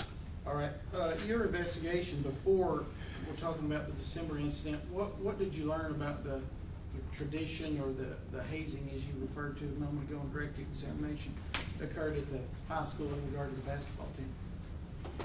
I don't quite understand your question. Come again. The players indicated to you that they knew they were going to get hazed and beat up, things of that nature, correct? Yes. All right, what did they tell you about that tradition? Well, first of all, I asked him, I said, were there any cuts or bruises for what happened down there in Ooltewah? Well, no. Did you really get hurt? No. Were they really hitting you hard? Well, they were hitting us, but not as hard as they could. Okay. You seem to be minimizing all this. No, I'm just telling the truth, sir. I'm just telling the truth, okay? That's what we're here about today, is the truth. No more argumentative than the hour-long cross-examinations we've had doing during judging. They also told me the senior on the team, who was the main violator, had told me that he had been victimized himself in this way when, I think he told me it's when they went to Hilton Head. And I questioned him, I said, I made some inquiry about a pool table. He said, well, this happened over in Hilton Head. And the way he talked, I mean, it was a tradition for the freshmen to be hazed, for lack of a better word, bullied, whatever term you want to use, sir. So the main suspect talked about when he was a freshman, this same behavior was perpetrated upon him. That's what he said, yes, but I don't know if that was true or if he was just trying to minimize, his involvement or to So- excuse his so involvement, the but he main did say that. The main suspects indicates to you, when he was a freshman at Ooltewah, he was violated with a pool stick. And He didn't say that he was, he said they did the same thing to me, is what he said. Now, we would, if we could play my recording, we would have exactly what was said. My computer, last night I couldn't get it to work. I tried to go back, so I'm testifying from memory. But there was an incident in which he said that the same thing, if I'm recalling correctly, that this kind of thing had happened to him. And what did you take the same thing as, meaning? That someone had stuck a pool stick up against his rear end too on the outside of his clothing. Okay. And so that had happened some 4 years earlier? If he's telling the truth, yes. Okay. All right. And so these freshmen become, I guess you're aware this is going to happen to them? Yes. All right. What happened to what did they say happened to Ooltewah? They said that in the locker room, sometimes they would turn out the lights, and it was mainly the suspect number one that was the main ringleader in this, but that this had happened once or twice in Ooltewah, where in the locker room they had to be beat in on the team, in other words, being freshmen, and they would turn off the lights and they would run in and start punching them, and then he said the main victim told me up in study hall one day that the main suspect, the one that had the pool stick, had started hitting him and said he had gotten mad and he had struck him back. And, he said, "What are you doing? You're not supposed to," and I'm paraphrasing all this, but he had been shocked that he had retaliated against him because he's supposed to take it. He's a freshman, And he said that the main ringleader kind of had a problem with him after that because he stood up to him. When was that in relationship to the December incident?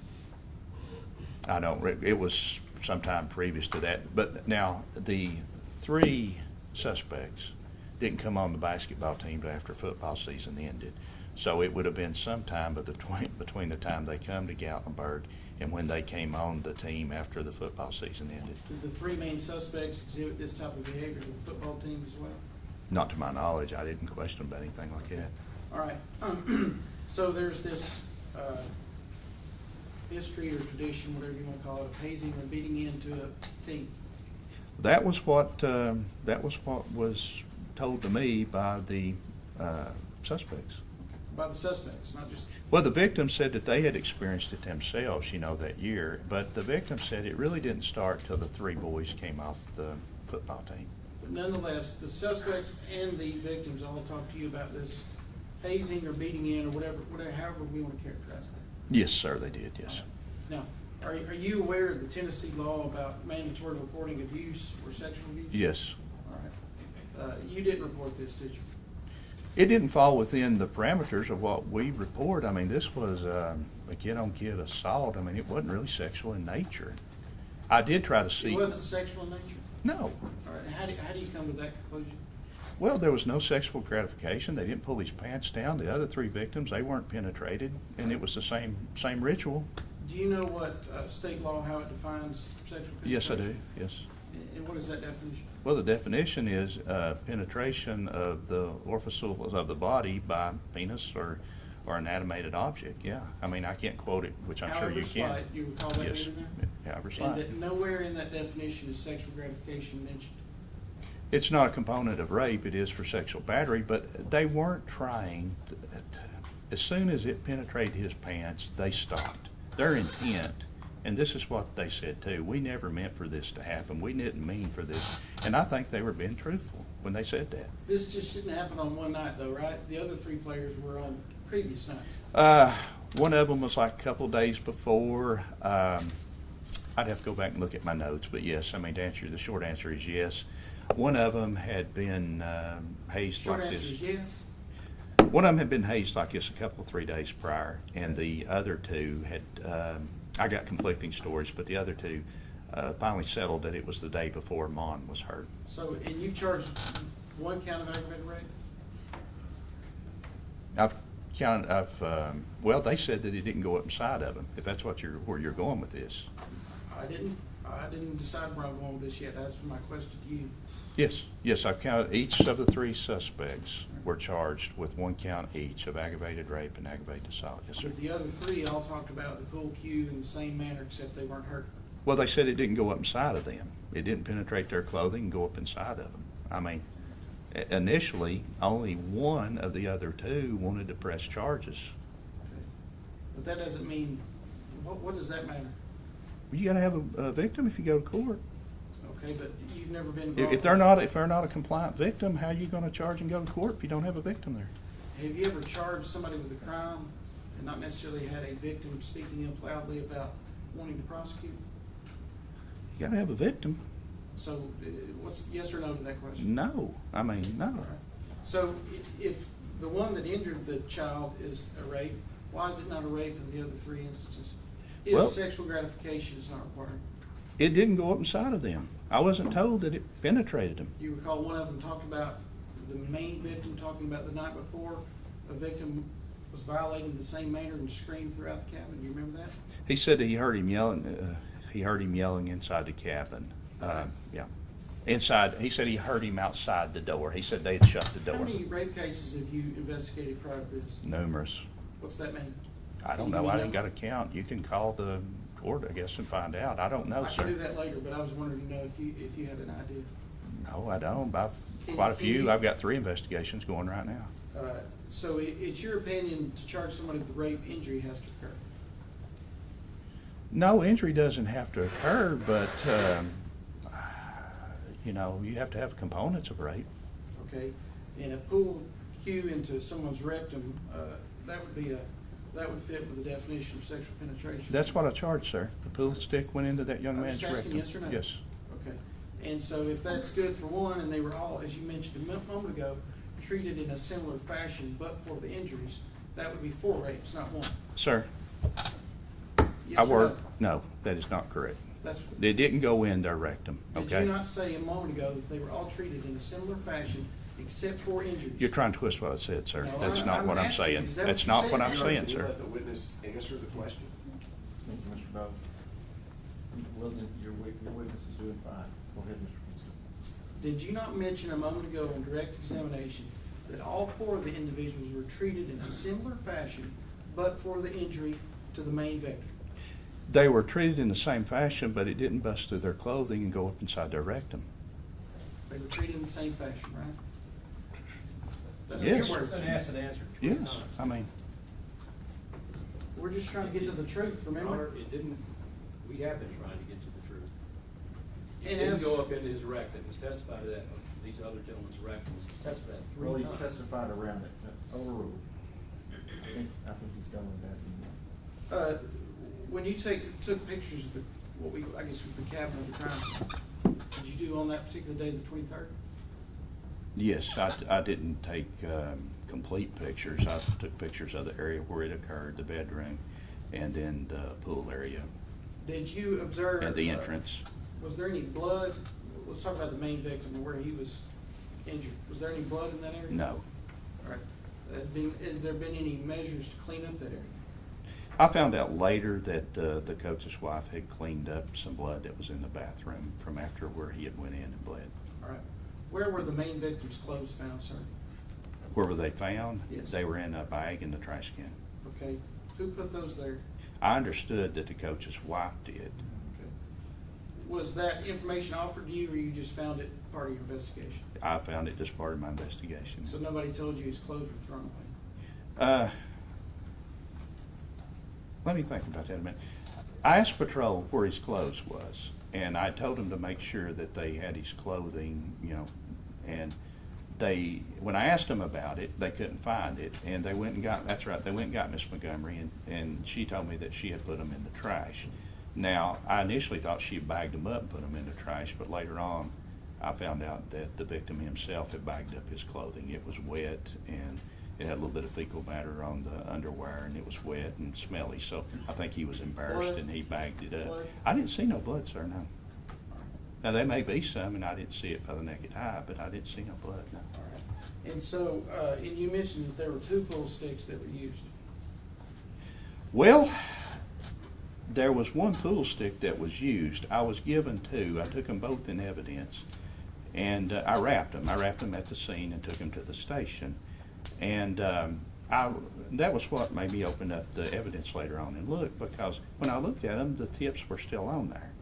And a long time ago, they used to put felt on the end of the tips, but now it's kind of like a hard plastic. And I looked and I thought, this ain't broke off. So it was several days later, I went back to the cabin, and I told them to get me all the pool sticks. And I looked around, that's all they saw, and they had 2 layout patrols, what I'm talking about. So I went back up there, and they were 2 more sticks, but they too have very wore tips on them.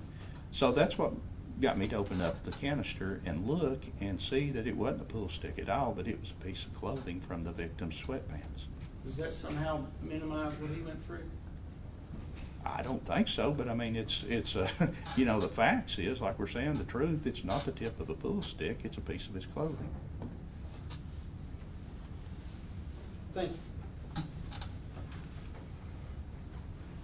Thank you, Detective. Yes, sir. Thank you. Let me just say to the media in the room,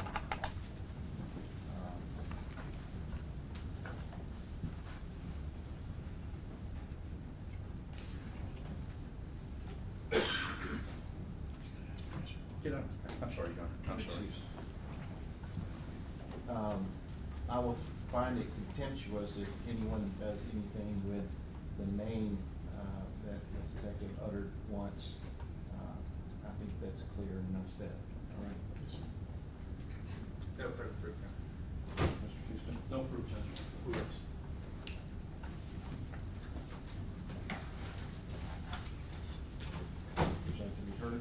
Judge, I think it's pretty clear for all testimony that they're, and let me clarify, I think the court essentially held in abeyance the rulings on the 403 violations our first time to court, is that not correct?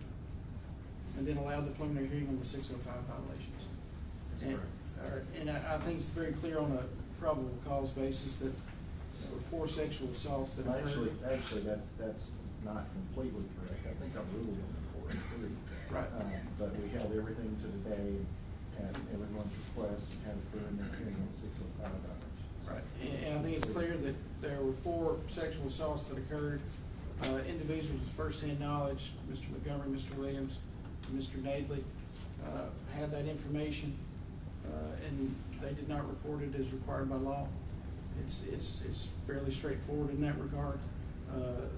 They had first-hand knowledge, and they chose to sit on that knowledge and not do anything with it. Yes, Mr. Montgomery took it to the hospital and things of that nature. State law is very clear that you have to report this to either your honor, the sheriff, city chief, or local DCS, and that was not done. And proof, more than adequate proof, was presented to that effect. Well,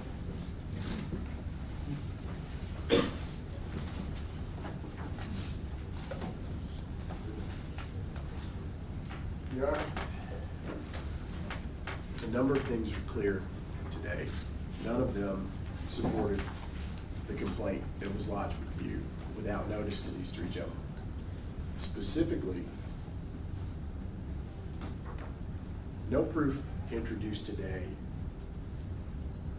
acknowledged that either Mr. Montgomery, Mr. Williams, or Mr. Nadley took any willful action. Every witness here identified that they cooperated, that they were forthright, they didn't try to hide anything, and in fact, rendered aid to an injured individual, first and foremost. You've heard Detective Burns tell you that Coach Montgomery was in shock. You've also heard that Coach Montgomery learned at the same time as Mr. Burns what happened to this child. General Pinkston's tried to convince you that 3 players suffered the same treatment as 1. Detective Burns said that's not so. He was very clear and adamant with respect to that. You also heard DCS's representative tell you that they screen out this kind of conduct and refer it to law enforcement. Detective Burns, who was investigating. You heard the DCS representative tell you the definitions that they use of child abuse and child sexual abuse, and that when there's no relationship criteria met, that definition is inapplicable, and as a result, they refer it to law enforcement. Detective Burns. At no point did the DCS representative tell you that despite Mr. Montgomery knowing what to do as a foster care worker, that he failed to do so. In fact, her answers to all the questions about what he was supposed to do based on their policies and procedures were no. More important than anything else, this statute that General Pinkston is pursuing is unclear. Your Honor has said it. We acknowledge it. It does not have specific definitions. It does not mandate a time other than the word immediate, which I note, Your Honor, is undefined in the statute. And if you take the Webster's definition of immediate, it simply means soon, quickly. Detective Burns even told you that notwithstanding that, on Christmas Eve, 24 hours after he was notified, he called DCS and no one answered the phone. We cannot take a statute and say that everyone becomes a mandatory reporter when all steps that are taken, including DCS's own policies that say, it's not us, it's law enforcement, and say that because law enforcement was notified by the hospital, that suddenly these three men failed to report. Because to do that opens up Pandora's box, specifically with respect to child abuse. Here's the issue, Your Honor. If we define it this way, if we allow charges to be brought this way, what happens is, by way of example, any parent that learns that their 15-year-old is engaged in sexual congress with their boyfriend, girlfriend, who's 16 or 17, is responsible for reporting to DCS according to the way the complaint's written. And parents that don't do so face misdemeanor Class A convictions, fines, and 1129 in jail. There's no mechanism in the statute to dictate how we learn that information. It's all self-reporting. So it is possible that one parent says, oh my goodness, I need to report. And it is also possible that another parent says, shh, we don't need to say anything. Coach Montgomery didn't take that position. He said priority, injured player, receive medical treatment. And he did so. When asked by medical personnel, you know I have to report this. Yes, indeed do. When asked, hi, Coach Montgomery, law enforcement, I'm going to investigate. In fact, how can I help you? There was two. No, there's three. Here are their names. Here's the information. This man did not willfully, knowingly, fail to do what the law set forth.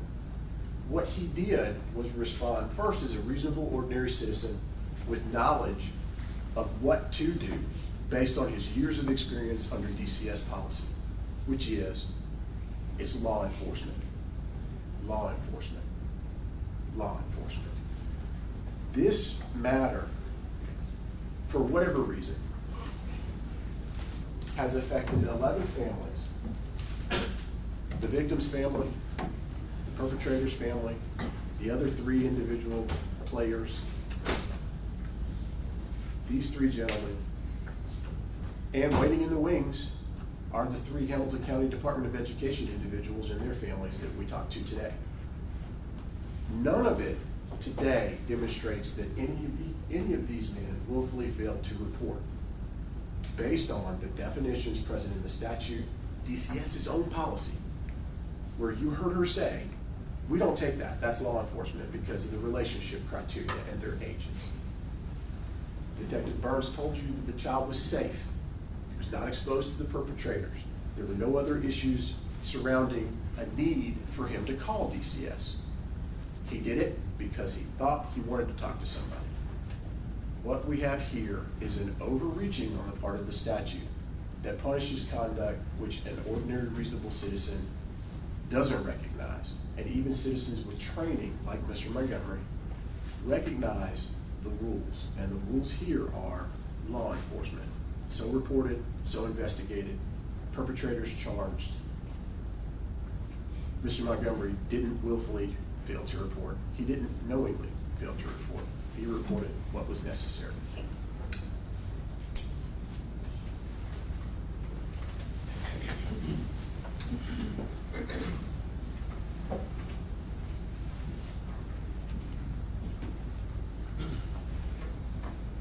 Briefly, Your Honor. On behalf of Coach Carl Williams, How much more proof do you all anticipate? One witness, the detective, he came down from Suffolk County. He came down. Okay.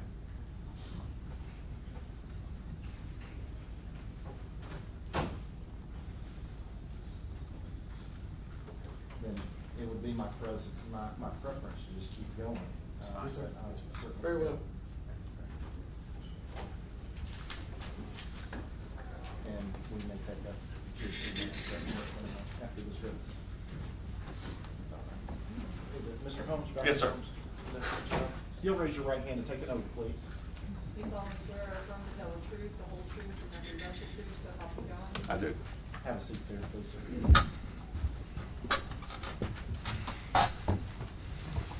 Morning, Mr. Holmes. If you could state your full name for the record, Stephen E. Holmes. and you are the Director of Secondary Schools in Hamilton County, is that correct? I am one of them, yes. All right. Could you tell us what does that mean? That means that I help supervise roughly 19 middle and high schools. I want to ask you about the events that took place December 22nd, December 23rd, 2015, relative to the Ooltewah basketball. Are you familiar with that? Yes, sir. How did you first learn about this incident? Mr. Jarvis called me the morning of the 23rd, roughly around 11 o'clock, to tell me the events that had occurred the night before. Okay. And why would he have called you?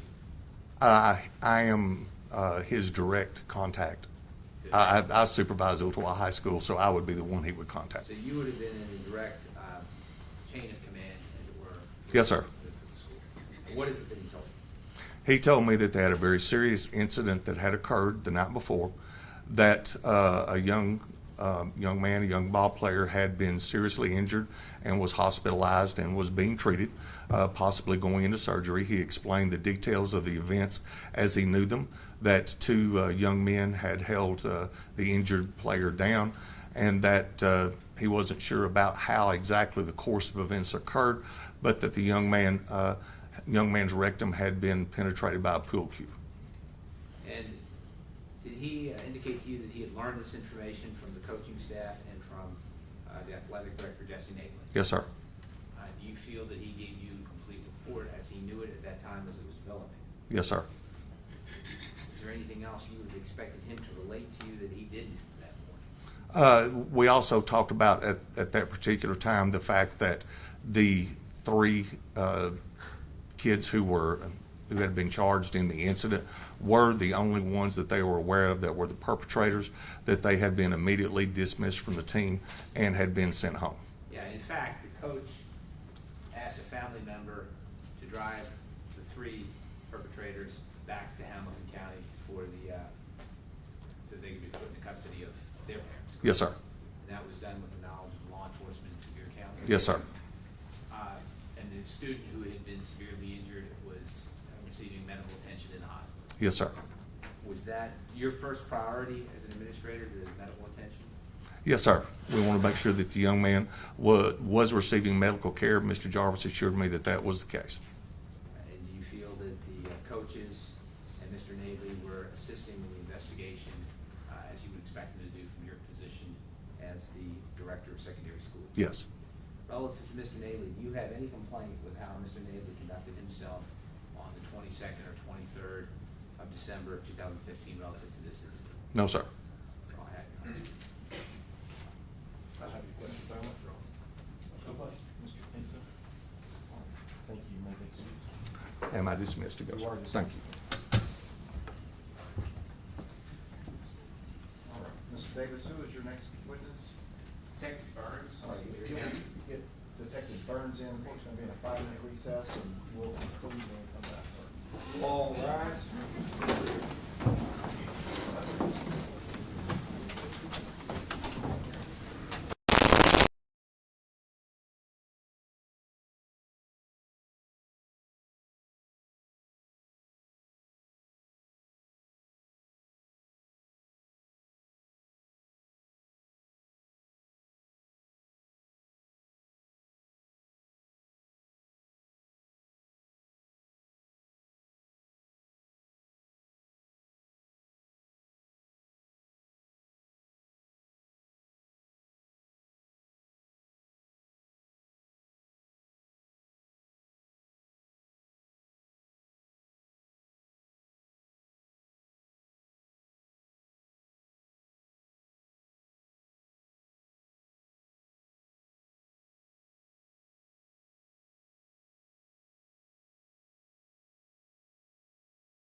Okay? All right. Sir, if you'll raise your right hand and take an oath to tell the truth, please. Do you solemnly swear or affirm to tell the truth, the whole truth, and nothing but the truth, so help you God? I do. All right, have a seat there, Mr. Senator. Thank you, Your Honor. Detective Burns, if you could please state your full name for the record. My name is Detective Floyd Rodney Burns, Where are you employed? Gatlinburg Police Department, What do you do at the Gatlinburg Police Department? criminal investigator. How long have you been a criminal investigator? 2008, 8 years. Next month, I'll have 25 years in the force. You don't have to give us the entire 25 years. Could you tell us what your duties and responsibilities have been, say, for the last 8 years as a detective?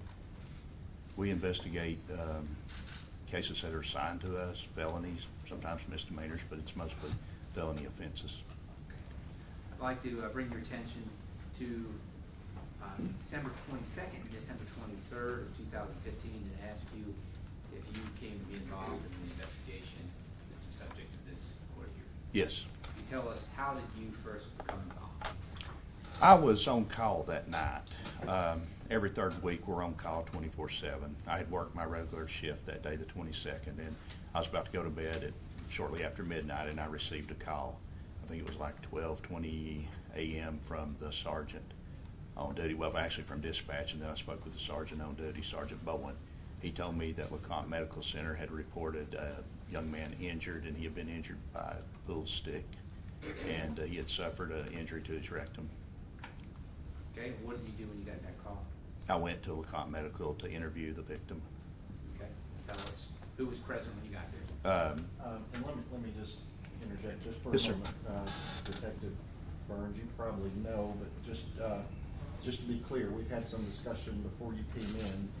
None of the minors are to be identified in this hearing today. I won't do that on purpose. I'll try my best not to mention any names. Thank you. We'll cut them off. You may continue. All right. You responded to the hospital, is that correct? Yes, sir. All right, tell us who was present at the hospital. Please refer to the victim by the name of the victim. Refer to the Just victim. victim one. We'll call him victim one. Okay. Victim one I interviewed. Also, I interviewed Coach Montgomery, Coach Williams, and the medical member of the medical staff at the hospital. Okay, and who was present for the medical staff? You know, I don't recall. Was it a doctor or nurse? There was a doctor that treated him that I did not speak with. I spoke to the nurse that was in charge of his case. Okay. And what, It's in my medical records. I just don't recall it. okay, what did you learn from the victim in the presence of the coaches? What did I learn from the victim? The victim told me that he had been assaulted by suspect one. He told me that after supper he went down the steps and he had went into his bedroom, and he said that he had been jumped by some boys there, and he said that then suspect one had been pushing a pool stick against his rear end, and that it had busted through his clothing and went inside of him, and he said that he yelled out and they dropped the pool stick and ran out of the room. He told me that he told one of the players to go get Coach T, Coach Montgomery, and that Coach Montgomery had came down there. He didn't tell Coach Montgomery what happened initially. I'm sorry, He did not tell Coach Montgomery what happened initially. Okay. Okay. Coach asked him what was wrong. He said that he was hurting back there. And during the course of the conversation, he said that he went to the bathroom and that he was bleeding, and that he thought he just needed to go to the bathroom. And when he went to the bathroom, he was bleeding. He said that when he came back, he told the coach asked him, are you okay? And he said, no, I think I'm bleeding. So the coach had everybody to leave the room, and he had him to pull his pants down. He checked him, see, if he was bleeding. And then it was sometime later that they actually told the coach what had happened. Okay. At some point, did Coach Montgomery and Coach Williams take the victim to the hospital? Yes, yes. How do you know that? Well, the hospital called me. It's their policy anytime they have anyone that's injured in an assault to call the police department to report it, whether it's a juvenile or an adult. And at the hospital, so we're clear, was Mr. Madeley at the hospital? At the No, end of the table? no. So the two coaches, Coach Williams and Coach Montgomery, were at the hospital? Yes. How would you assess Coach Montgomery's demeanor in terms of answering your questions and being cooperative with your investigation? He was very forthcoming and cooperative. He wasn't deceitful in any way. He was kind of in a state of shock about the whole thing. Okay, and how about Coach Williams? Same thing. Do you feel that they were trying to assist you in your investigation? Oh, definitely. They gave me a whole lot of assistance in it. At this point, we only had, Patrol had called me and told me that they had 2 of the suspects identified. I spoke to Coach Montgomery about it out in the hallway. He said, actually, there's a 3rd boy involved in this. He brought that to your attention? He brought that to my attention. He provided me with their names, addresses, all the information that he had on them. Okay. Did they make any efforts, did Coach Montgomery make any efforts to help you find out identifying information about the families back in Hamilton County so that you could then conduct interviews? Yes, later, I asked him, I guess it was on Christmas Eve, I asked him for the contact information for other members of the team, telephone numbers, and he told me he would get me that as soon as possible. And he did. He emailed me a list that greatly assisted me in my investigation.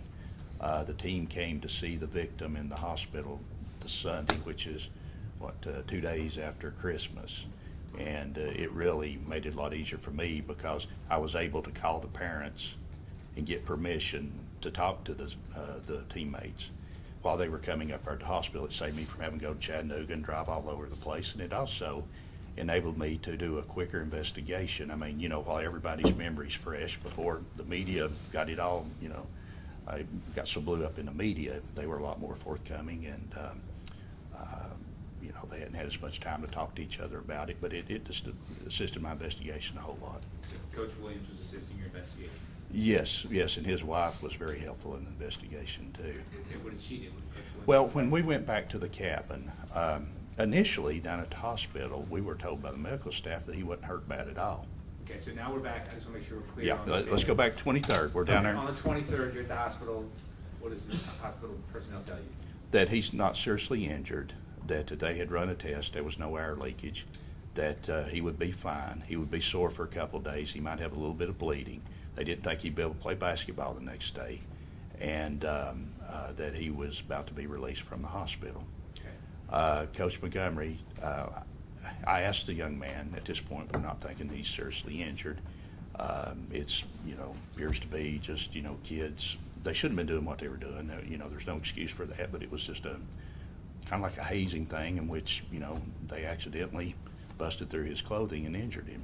Okay. And where the other players were put through the same situation, and they were not injured in the days previous to this. So, but anyway, he told me that I asked the young man if he wanted to press charges. I interviewed him, and of course, you got to have a victim if you charge anybody. When he comes back to court, you have to have a victim.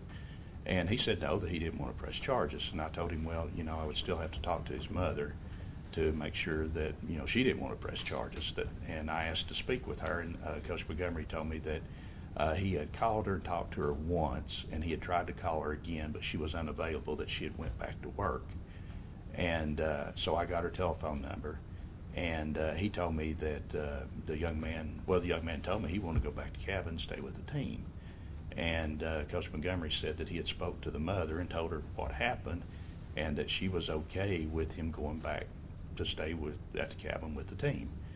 And I told him I didn't think that was a good idea, that anytime we had a juvenile that was injured, that I felt like that we needed to have him turned over to the parent if he has more medical problems. And just the fact that he had been injured up there by these 3 guys, he didn't need to go back up there. And I wasn't real sure about my status here because, they're on a school trip, okay? Right. Right now, they're going to let him go back to the cabin, okay?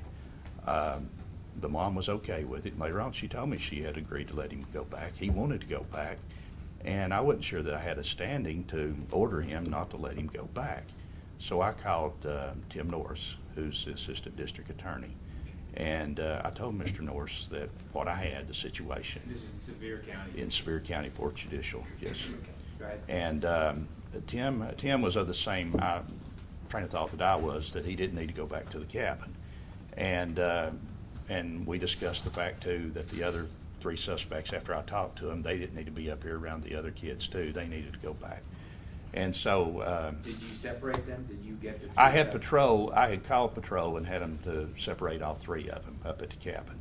And so anyway, Coach Montgomery, he was right on board with it. He said no. He said, I'll take him back home. He said his mom's at work, but said by the time I get there with him, she works 3rd shift, she'll be getting off, and I'll definitely take him back home. And he said, no, them 3 guys are not going to play. They're going to go back too. And he's just in a state of shock. I mean, he's just, shocked about, yes, he's in a state of shock about the whole thing. Both of them are really.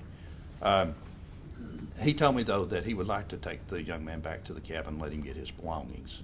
So what I did, I called patrol and asked them to segregate these 3 suspects in an area to where the victim wouldn't see them, they wouldn't see the victim, and so that he could go down to his room and get his clothing. Was that done? Yes, it was. All right. And then how did the victim end up coming back to the hospital? Well, after we got to the cabin, he didn't appear to be in pain down there at LeConte Medical, and I wasn't sure if they'd give him pain medication, but he didn't appear to be in pain. But when he started walking through the cabin and started down the steps, he started, kind of walking like this, and he was having trouble negotiating the steps. And I was watching him, and he got down there, and I asked him, do you need some help, picking this stuff up? And he said no, and he went to bend over, and he was picking up, some of his belongings to put in his bag. And he just collapsed on the floor and said, oh, I'm hurting. And he said, I think I'm bleeding. And then he said, I think I'm hurting in my private part. And so Coach Montgomery, he came there and he said, I guess I need to take him back to hospital. And I said, no, we need to call paramedics. We need to call paramedics. I don't want the liability of this. Was that done? Yes, I called the paramedics. And the paramedics came, and Coach Montgomery went with the paramedics to take the young man back to the hospital. I spoke with patrol, and I got the clothing that the victim was wearing. I had called for them to put up 2 pool sticks to identify which one they felt like was used, and to separate the 2 pool sticks from anybody else having contact with them. They told me that the kids had already handled them after that they had played pool afterward. I also I went up to the dining area and had the kids brought in one at a time. The coach's wife really helped me, though. She called. My cell phone wouldn't get out, and I had to call and get permission from the parents before I could interview the kids, read them their rights, and the parents read their rights and have them to agree to waive the rights if they were willing to make a statement. And my phone wouldn't get out, and so we brought them in, and she sat there at the table with me, and that reassured the parents. And she told the parents, I'm going to sit here too. And the main suspect, his dad was reluctant to let this young man talk. And had she not been the one to call him and talk to him, I don't think, if I just called him cold turkey, I don't think he would have made any kind of statement at this point. With her assistance, did the suspect number 1 give you a statement? Yes, he did. His father was wavering on it, and he said, well, I'm okay with it, but I'm worried about it. And the young man said, Dad, just let me tell him what happened. And so he agreed. He said, okay, that's fine, go ahead. And she assured, she had broke the ice with the parents, and that was so instrumental in getting these boys to talk to me. Coach Montgomery's wife did that with the other parents as well. Yes, and it was so instrumental in reassuring the parents. And I don't know that I would have gotten anywhere in my, getting my confessions had she not did this. And she stayed there, and she had a calming influence on these young men. And as a result of that, you were able to get knowing and voluntary confessions from the people who actually committed the assaults? Yes, sir. Yes. You were able to make that part of your case file? Yes. Your prosecution in Sevier County? Yes, sir.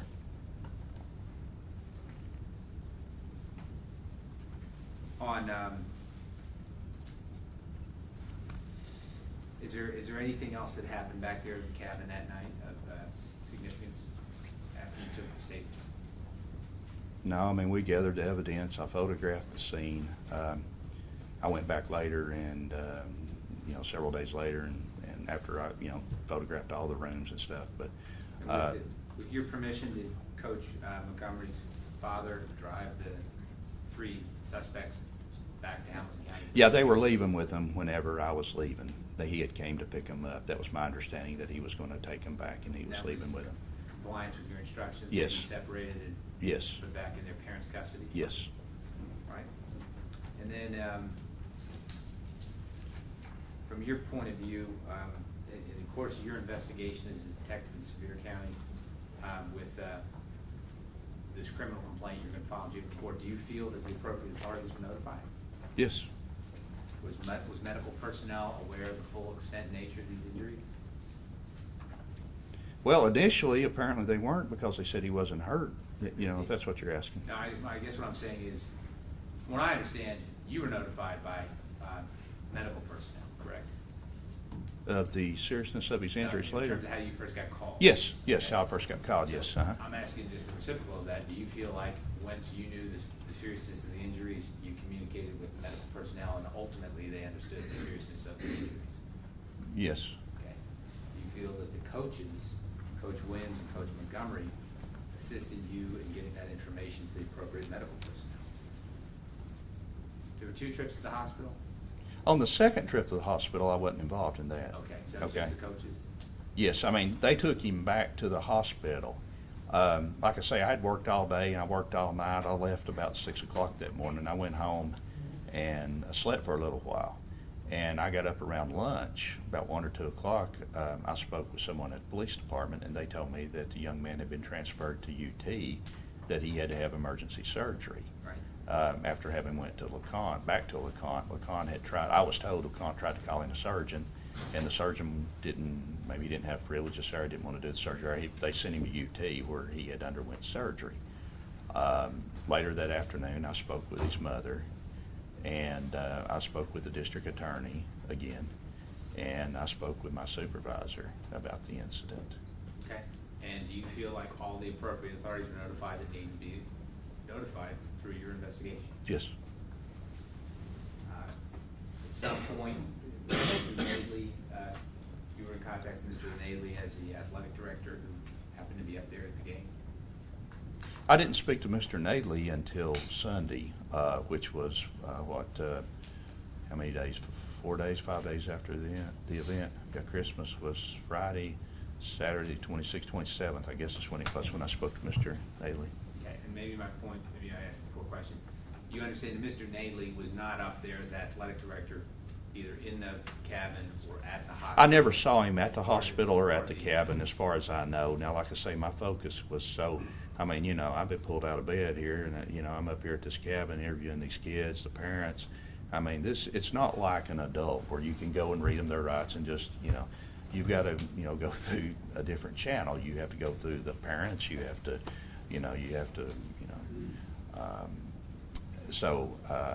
I was so focused on what I was doing, talking to the patrol officer to respond to the scene. But I never saw him there. Right. If he went up there later or as I was leaving, I'm not aware of it. Is there anything that Coach Montgomery or Coach Williams could have done to further assist your investigation as it was developed? No, they were very cooperative. I mean, we got this. We had this tied up here in Sevier County. They assisted us. We got our confessions. We filed our petitions. Juvenile court was notified. I mean, we did everything that we needed to do, and they were very instrumental and cooperative with me. Okay, then I'm just going to have one last question. Is there anything you can think of that they didn't do that they should have done as coaches or as supervisors of these players? Not really. I mean, I mentioned to him it would have been better if he had called us, but his first thought, which, it's like a police officer too, your first duty is to treat the injured. That's what he did. He took this kid to the doctor, told him what happened. There wasn't no cover up or anything like that. So I have, there may be some other questions. Detective Burns? First bill for Mr. Montgomery. During the course of your investigation, what protocols and policies did you follow? Our general investigation policies in our manual. Okay. And you concluded that investigation? Well, actually, yes. I mean, I didn't conclude it for several weeks afterward. I had one potential witness that invoked his right to an attorney, and so I really didn't completely conclude it until I spoke with him. Okay. Did you ever call DCS? I tried to call him on Christmas Eve, and there was no one at the office. Not that, to me, it was an assault. It wasn't sexual really in nature. Their intent was not, his pants weren't pulled down. They weren't doing it for sexual gratification. This was something stupid that kids do that shouldn't have been done, but it wasn't it wasn't done for sexual gratification or really so much it wasn't sexual in nature. It was an assault, really. And it just happened, the end result met the definition of aggravated rape. You know what I mean? I do. So, having called DCS on December 24th, did anyone call you back? No, there was nobody in the office, and then I tried to call one of my friends, and like I say, I had been in touch with the district attorney's office on it, and no one. They called me back on, I got a call from DCS on the day we arraigned those boys, Wednesday, I think the 30th, and it was from Jackie Schultz, and she told me that she had heard about it through the media, and that she told me what her function was, which was to investigate. But it was really ironic that she called me because we were about to go into the arraignment, or maybe we had just gotten out of the arraignment. And I was talking with Rolf Strassenvogel and Patrick Harrell. And they are? And they are assistant district attorneys. They had been guiding me in this investigation. And Rolf told me, he said, you might want to go ahead and give the DCS a call, not for our investigation, but because they may want to investigate what these players are alleging, the three suspects are alleging, and that is that this was kind of a tradition. You're speaking with Mr. Daly, Mr. Montgomery, anyone else about this incident? No. Why not? There was, I didn't see the need for me to question Mr. Montgomery and it's my understanding from Mr. Nadley, he wasn't there. So anything that he would have told me would have been hearsay. Were you aware that he interviewed the freshman players absent, the one in the hospital after the last basketball game, and asked him what had happened?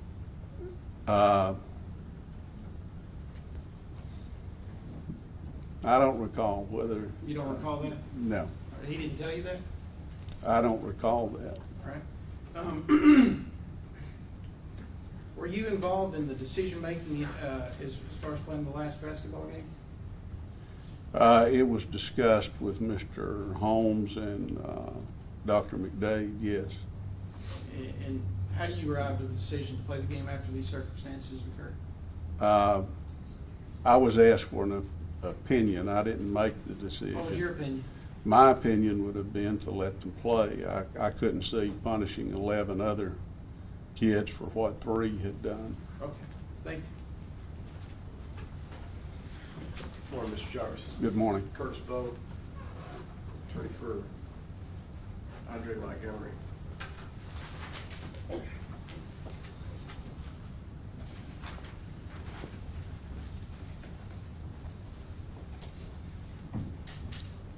Mr. Jarvis, you've been with the system 37 years. Correct. How many of those as a coach? 16, 17, I don't recall exactly, but somewhere in that neighborhood. Now, in your capacity when you were a coach, did you receive training on sex abuse? No, not to my recollection. Did you receive training on child abuse? No, not formal training. So if there was a fight or something happened between teammates that you coached, you had to make a judgment call as to what to do. Is that Correct. accurate? Okay. Now, in the training that you've testified to Mr. Pinkston that Mr. David and Mr. Montgomery received, which is an online posting, does that training require them to make judgment calls? Yes. Okay. Are you aware that Mr. Montgomery has 10 years of experience as a DCS foster services worker? I was aware of his background prior to his coming to Ooltewah High School, yes. And so you're aware then that he has training on various policies, Yes. definitions, and criteria. In connection with his training on those policies, definitions, and criteria, would you expect him to make a judgment call based on his experience? He would have to make a judgment call, yes. Do you have any information as you sit here with the court today that any of the 3 alleged perpetrators are not sufficiently mature, appropriately taught, or otherwise incapable of following rules? No, So there's nothing that you're aware of that's in their background that says that they need to be supervised every second of any trip? no.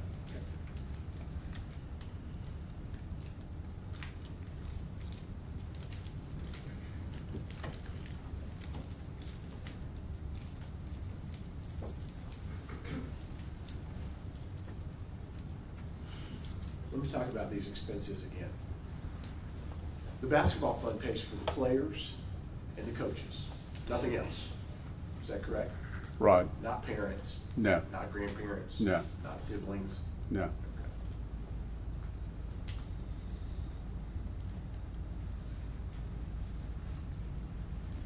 I'm going to ask you a few questions about Mr. Montgomery as his principal. Okay. Are you aware that in an effort to teach the players respect and appropriate conduct, he holds team meetings and tells them what he expects, his expectations? I'm aware of the fact that he had a meeting prior to the season beginning. I wasn't aware that he had meetings on a regular basis.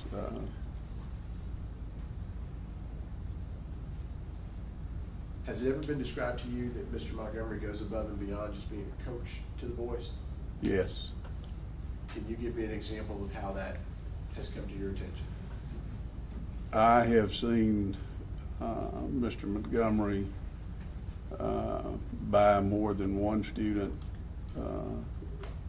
and not necessarily athletes. I've seen him pay for lunches. I've seen him provide students money to go to maybe an event at school that they didn't have money to go.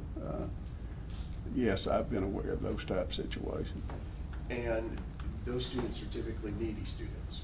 Can we describe them that way? Could be, yes. Mr. Montgomery's effort then, based on your observation, is to ensure that all students are afforded the same type of treatment. Is that accurate? That's correct. Has Mr. Montgomery in his tenure as a basketball coach ever demonstrated anything to you to indicate that he has a lack of caring for his players? No, never. That he does not devote sufficient attention to his players?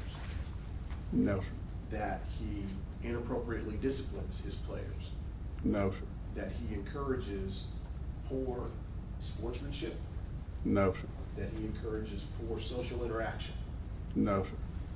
And let me just use a word that a number of folks in the room have tossed about. Have you ever seen anything to indicate that Mr. Montgomery's a thug?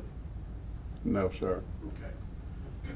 Now, with respect to Mr. Montgomery as a teacher, would all the same be true with his students? Does he treat them the same way? From what I have observed of Mr. Montgomery, yes. Would you keep him if you didn't? No.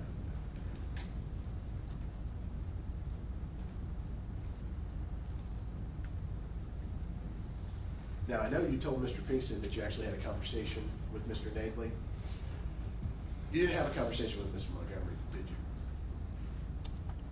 On the 23rd of December. I have phone records. I would have to look at it to answer that. I think I did. Okay. If I asked you if you had a voicemail message from Mr. Montgomery on the night of the 22nd, could you remember that? I don't recall that. But your records would demonstrate yes or no? I would think so, yes. In your experience as principal at Ooltewah, once law enforcement's been notified of assaults, what happens? It depends. Each case is, dealt with individually. Most of the time when we report assault to law enforcement, it's reported to our school resource officer, who is part of law enforcement with the sheriff's department. And usually it's dealt with by the school resource officer to deal with it from a legal standpoint. Okay. In this instance, school wasn't in session. Correct.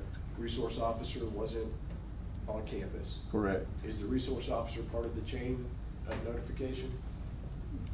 Not to my knowledge. Okay.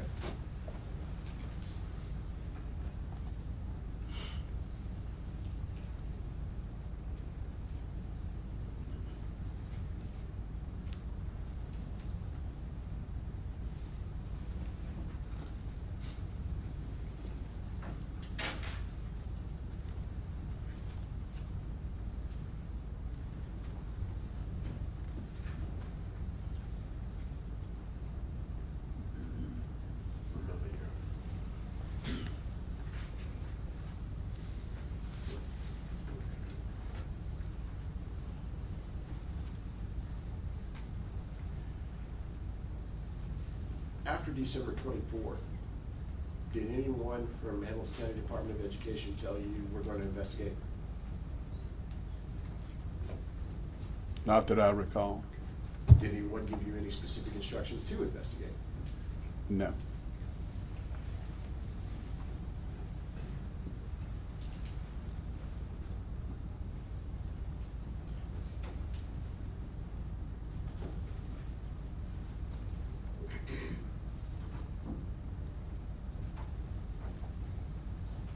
Have you ever been involved in a situation where you had to make a judgment call as to whether you have to call law enforcement or deal with it as an administrator or a coach? Yes. Okay. And in those situations, your decision tree involves a number of different names, doesn't it? Correct. Okay. While hindsight's always 20/20, in this instance, Mr. Nadley, Mr. Williams, and Mr. Montgomery made a judgment call based on their experience. Do you believe that their primary concern was anything other than the welfare? Judge, that's irrelevant at this time. Sustained.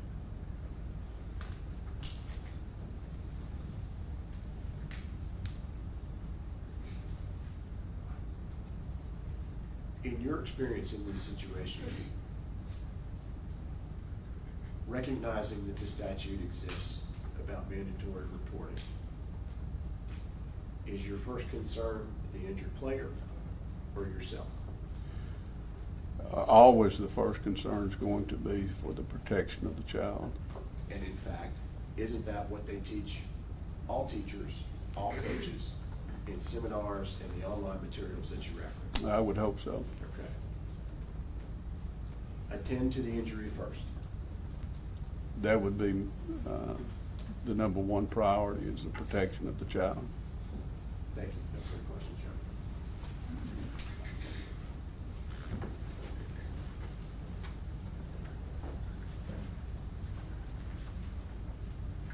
Mr. Jarson, Johnny Houston. Yes, sir. Represent Mr. Williams. And that's exactly what Mr. Bowe said a moment ago. That's exactly what happened in this case, isn't it? They first saw to the injuries of this child. To my knowledge, yes. Okay, and Coach Williams and Coach Montgomery transported the child to the hospital. That's my understanding, yes.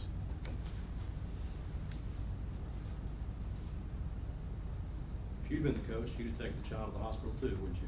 Correct. Now, how long have you known Carl Williams? 5, 6 years. Okay. And is Mr. Williams a teacher? No. Is he on the staff? No. Is he paid? No. He's a volunteer. He's a volunteer assistant, yes. He's volunteered for 4 or 5 years? Yes, sir. And when did you first meet Mr. Williams? When he began volunteering at Ooltewah High School. And I think he also used to coach football, did he not? He may have helped with football. Have you had opportunities to observe Mr. Williams? Yes. Judge, I don't know what, if we're getting into character evidence, I'm not sure what the relevance is at this point. I don't believe it's relevant either, but I'm going to give Mr. Houston just a little bit of leeway, as I did Mr. Bell.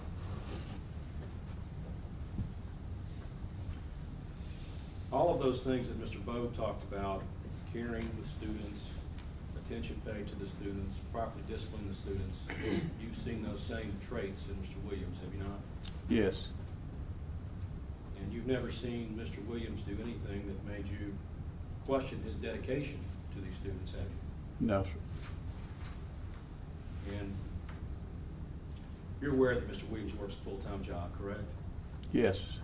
And that he races from his full-time job to get to the practice, correct? That's correct. And after practice is concluded, are you aware that he takes kids home sometimes?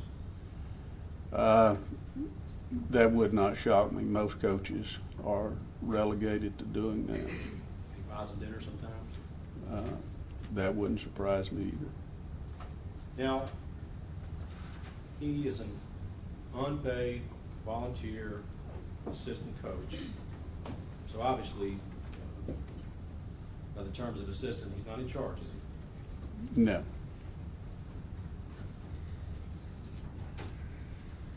With respect to training as to the reporting of sexual abuse or just child abuse in general, you're not aware that Mr. Williams has received any training, are you? Not any formal training that I'm aware of. And that's never been requested of him, has it? Not to my knowledge.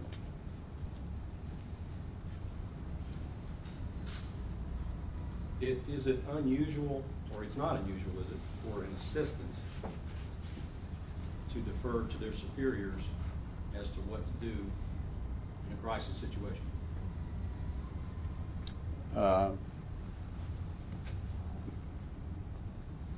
That could be the case, yes. Now, have you been in situations as a coach, and I know the answer to this, as a coach or a principal or a teacher, where a number of folks become aware of a situation and the police have to be called? Yes. Now, isn't it true that 5 people won't rush to the phone to call the police, do they? One person makes the call. In most instances, yes. All right, that's all, thank you. Okay. Thank you.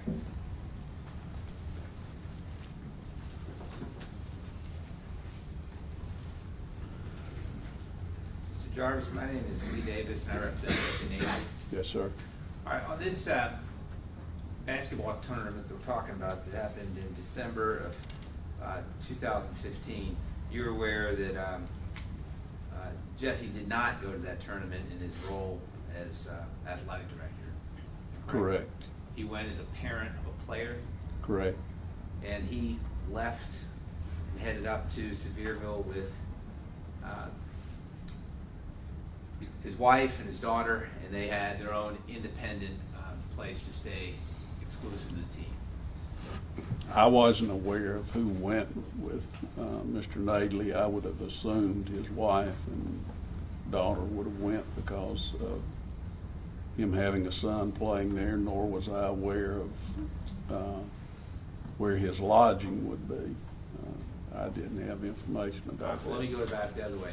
You know that Ooltewah basketball did not pay for his That's correct. expense. Sometimes, like if there's a state championship and the athletic director goes, he can put in for gas reimbursement or a hotel, is that correct? If we have the funds, there have been occasions where we've covered that, yes. And this was not one of those No. occasions. This was an occasion where Mr. Nadley went up and paid his own way, and he was not there in his official role as athletic director. That's correct. Notwithstanding that, when this incident happened, when this brutal assault of this high school student happened, he was called into his role as an athletic director by the coaching staff. Is that correct? Yes, Do you feel his response, and you are his direct supervisor, that's correct. do you feel that his response in terms of communicating with you was appropriate? Yes, Do you feel he communicated with you the important salient facts of the investigation? yes, Do you trust his judgment in this type of crisis as it's occurring? most definitely. And when he called you in the early morning hours, or I'd say between 10 and 11 o'clock on the Saturday the 23rd, did it appear to you that he was trying to convey to you the information as he was learning it? Yes, Now, you're aware that he was not present for this incident, yes, and he was at a different location. yes, Notwithstanding that, was he trying to provide you with information so that you could make decisions as a principal? yes, Were you aware that hospital personnel had been notified and that the student who had been severely injured was in the hospital? To my recollection, Mr. Nadley told me that he had been taken to the hospital in Sevier County. He was dismissed from that facility. They returned to the cabin where the players were staying. The young man continued to be in pain, is my understanding. Coach Montgomery took the young man back to that facility, and evidently it was decided by medical personnel at that time that the young man be transported to UT Hospital, which I was made aware of by Mr. Nadley. And you were aware at that time that law enforcement had been involved, Yes, and it was your understanding that medical personnel had notified the Department of Children's Services? I think the question I asked was, had the authorities all been notified, and I was told they had. Okay, and from your perspective as a principal, and you are, for Ooltewah High School, you're the person in charge. You understand that, I think this is where you started your testimony, that when an initial complaint happens, Children's Protective Services or law enforcement needs to be notified. Yes, All right, and from your understanding of how things were developing that Saturday morning, you knew law enforcement was involved. yes, And you knew medical personnel was involved. yes, And were you satisfied that the appropriate authorities had been notified by the actions of your athletic director and by the actions of your coaching staff? yes. Do you have any complaints that morning by how Mr. Nadley conducted his responsibilities as an athletic director? No, based on what we said, that what's your number one priority, that is the protection of the child. I don't know any treatment the child would have received that would have benefited his situation had we done something differently as far as reporting goes. All right, and you understand the coaches and Mr. Nadley were in Sevier County?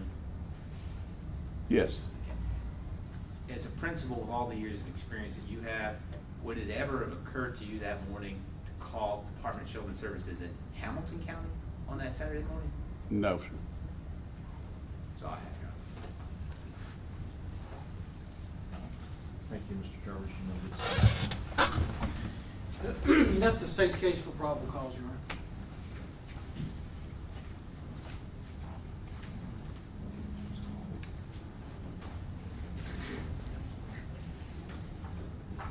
Council, do you need a moment, or do you intend to present any proof? Mr. Davis, you standing? Yeah, we present for that first round. All right. You guys ready? Given the hour, Your Honor, I didn't know what you wanted to do. Did you want to go through or take a lunch break and come back? I think there's probably a short witness we can call. I believe that there's probably one other Hamilton County person on the subpoena out there. We should probably let them go. Lunch. Well, the state's whose opinion the other witness? Did you subpoena? No, the state did, but we talked to them ahead of time. No one's going to be released without. No one's going. We're not going to let each other release witnesses without approval of the other side. Just so that we. Evidently, they want you to release your. No, they don't want me to. Oh, they don't want you to. Is that What what I'm you're saying? Yeah, what I'm saying, Your Honor, Okay. is there are two, I believe the state has rested, and I think that there are two more Hamilton County employees that are outside. That you want to call? Might as well call them while they're here, and then we can, If one of you wants to call them, then we'll call them. Then you're gonna call them. Who's gonna call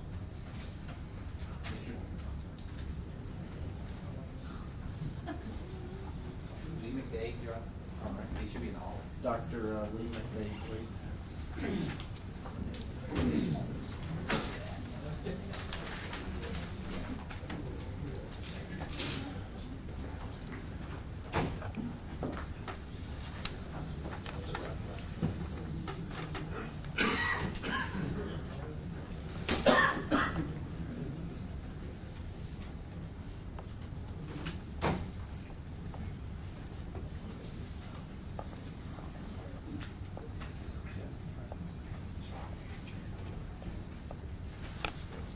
I think I misunderstood what you were trying to say, Mr. Davis. I'm sorry. Happens all the time.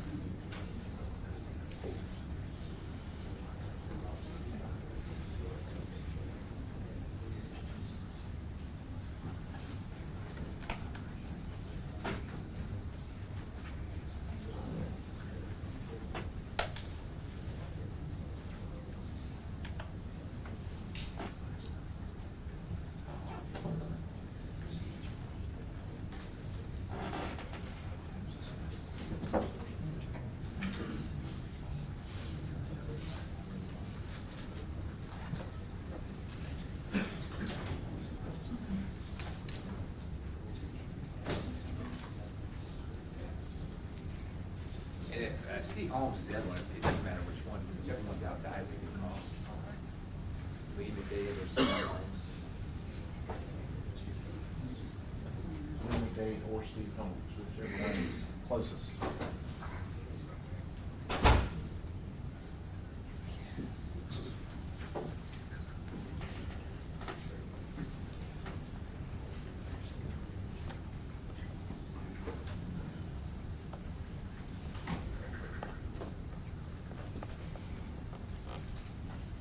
Dr. McVeigh, if you'll come all the way up here and remain standing and raise your right hand and take an oath, please. Do you solemnly swear or affirm to tell the truth, the whole truth, and nothing but the truth, so help you God? I do. Have a seat there. Name yourself. Dr. McDade, my name is Lee Davis. I represent Jesse Nadley. If you could please state your name for the record. Yeah, my name is Lee McDade. Can you tell everybody what is your role with the Hamilton County School System? I'm an assistant superintendent.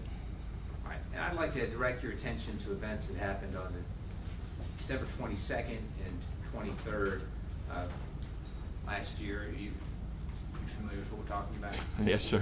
When did you first get notified about the incident up at the basketball tournament? I received a text after 11 o'clock that morning from Mr. Holmes. I did not get the text until about 1, but it was on my phone. All right, could you tell us what was the substance of the text that you received after 11 o'clock? This is Saturday morning. Yes. All right, what was the substance of that? It was basically telling me what had transpired up in Gatlinburg with the players. So it said that 3 players had sexually assaulted one of the other teammates, 2 held him down, and 1 sexually assaulted him. Okay. And why? And you received that in the scope of your employment, is that correct? Yes. As the assistant superintendent? Yes. And then Steve Holmes, what was his position? He's director of secondary schools. Okay. So was this following the appropriate chain of command? Yes. All right. And what did you do with that information once you received it? I just waited for more information. Didn't have a lot to go on with just that one text. Okay, did you receive any additional information? Yes, I called the principal, Mr. Jarvis, about 1:45 that afternoon. Okay, and what did you and Mr. Jarvis talk about? I asked him what had transpired, what happened to the 3 individuals that were the perpetrators, and he told me that they were sent home that night and they were no longer in Gatlinburg. Okay, and who were they sent home by? I believe he told me the coach's father took them home. Okay, so coach's father here, what's the coach's name? Coach Montgomery. Okay, that his father had taken the 3 Perpetrators. home, separated from the team. Was that appropriate action from your point of view? Yes. All right. What else did you learn from that phone call? That Coach Montgomery had taken the victim to the hospital that night, and Was that appropriate conduct from your point of view? yes, and that he had told me that the coach had called proper authorities as well. Okay, so Coach Montgomery, we have 2 coaches here. Coach Montgomery, sorry. Yeah. And when you say authorities, what authorities are you talking about? He just said proper authorities. Is your understanding law enforcement had been involved at some point? Yes, Okay. he also told me law enforcement came back to the cabin with the coach. All right. And from your point of view, was that appropriate actions on the coaches? Yes. Had medical treatment been sought for the man who'd been seriously injured? Yes, he had taken him to the hospital. The coach had, Coach Montgomery. And was that appropriate? Yes. All right, so was all the information that you received appropriate through the chain of command from the Hamilton County Department of Education? Yes, sir. Did you relate that information in your chain of command to your superintendent? He was included on the text. Okay, so you're aware of that, and the 2 of you, I imagine, at some point talked after that? Not that day, but we did talk later, yes. Okay, at some point after that? Yes. All right, do you have any criticism for how either the coach or the assistant coach handled the events that happened on December 22nd into the early morning hours of 23rd? No, sir. Do you have any criticism for how Jesse Nadley handled the events December 22nd or 23rd? No, sir. You understand that he went to that basketball tournament as a father because his son was in the tournament? That was my understanding, yes. Okay, and you understand that he was brought over from his role as a father into his roles as an athletic director when these unexpected and tragic events occurred? Yes. And you feel that he conducted himself as you would expect him to conduct himself as athletic director? Yes, sir. And no criticism? No, sir. All right, no questions, right? Dr. Burdett, my name is Curtis Bowe. I apologize for my son's infection, so you're a little nasally twang. Let me ask you this, in following up to Mr. Davis's questions, you indicated to him that you were satisfied with the way Coach Montgomery, Coach Williams, Mr. Nadley dealt with this situation as far as seeking medical attention for the child, contacting law enforcement, cooperating with law enforcement. Is that accurate? Yes, sir. Okay. Are you aware of anything in the training manual for Mr. Montgomery or Mr. Williams that was actually administered to them that they did not follow? Not to my knowledge. Okay. I'm also going to ask you the following question. Based on the information that you had at hand, Mr. Montgomery, Mr. Williams, and Mr. Nadley made judgment calls as to what to do. Do you disagree with any of the judgment calls that they made? No.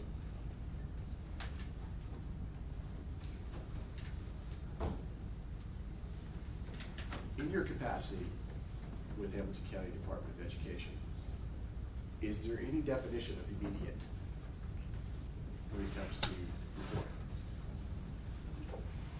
I think immediately means right now. Okay. Could right now be 10 days later? Don't think so. Okay. 24 hours? Should be within 24 hours, I would think. Now, if law enforcement's involved, in your experience, what happens in a Hamilton County Department of Education investigation? We stop investigating once law enforcement's involved. And law enforcement takes the lead? Correct.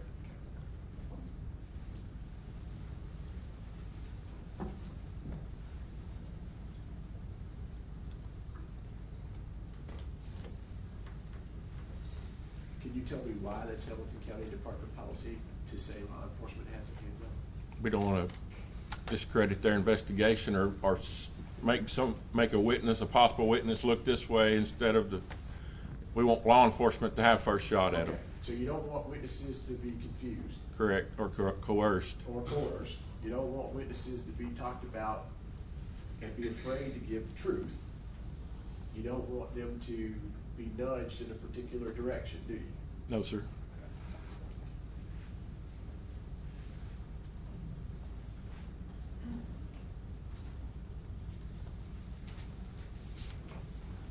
Pass the witch. I just want to be clear, did you just mention they followed the training manual? I don't know of anything they did not do in the manual, except for the fact they did not call DCX. All right. And that's important. Yes, sir. Right, and it is also important as assistant superintendent that teachers, assistant principals, staff of your department comply with state law? Yes, sir. Okay, thank you. One follow-up, Your Honor. Dr. McDade.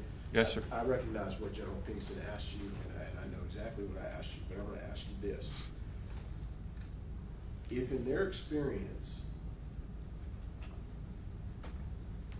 the matter did not arise to the level of DCS, did they follow the training manual?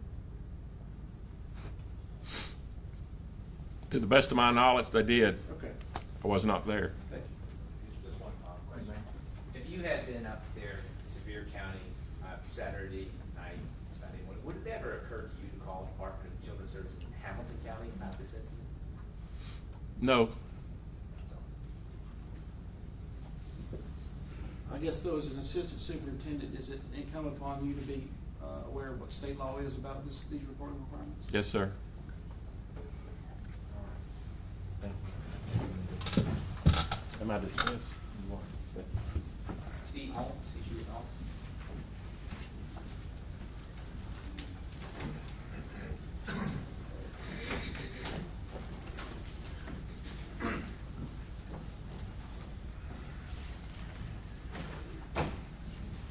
So for planning purposes,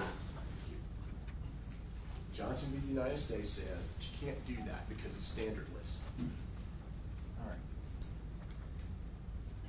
Mr. Green?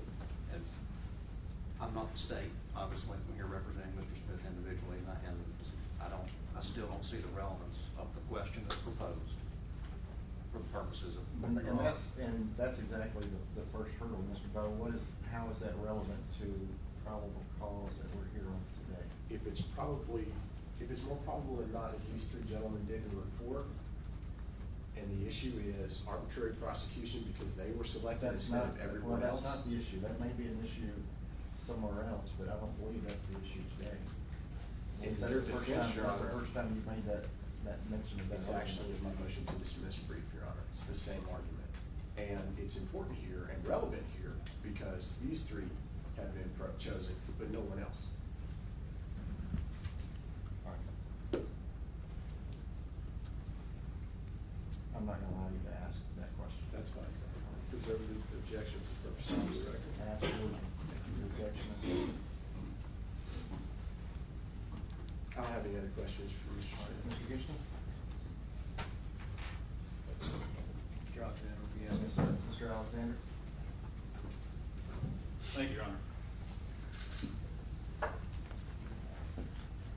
Good morning, Mr. Smith. My name is Brett Alexander. I'm with Houston and Alexander. I'll be asking you some questions. Let me just talk first about your experience. You're talking about your experience. How many years have you been with the school system? 33 years. 33 years. And in that 33 years, what roles have you served? I've served as teacher, coach. I've served as a middle school director, served as an assistant superintendent, a deputy superintendent, and superintendent. How many years as a teacher? 4 in the system. And how many years total as a teacher? 13. Is that all in Tennessee? No. 9 years in Georgia.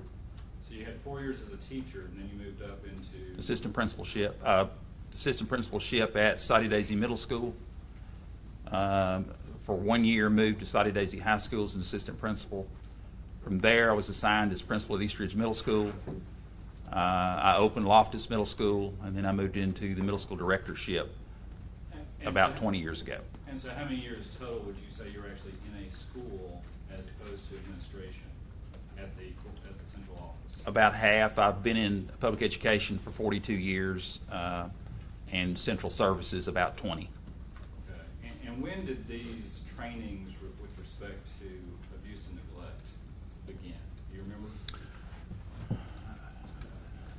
Objection, the question's unclear, or what? I'm sorry. And then lack of foundation. You've previously testified there is a policy manual that was created for the school system about how teachers should handle certain situations, correct? Right, correct. And part of that policy manual has a section on abuse and neglect and reporting of abuse and neglect. Correct. Have you been in the school system long enough to see that come into existence? I don't recall the exact date that was actually part of our policy manual. Was it while you were still in the schools or after you'd already made it to administration? I could not answer that question. Do you remember back when you were a teacher having these trainings? Yes. Specifically on abuse and neglect?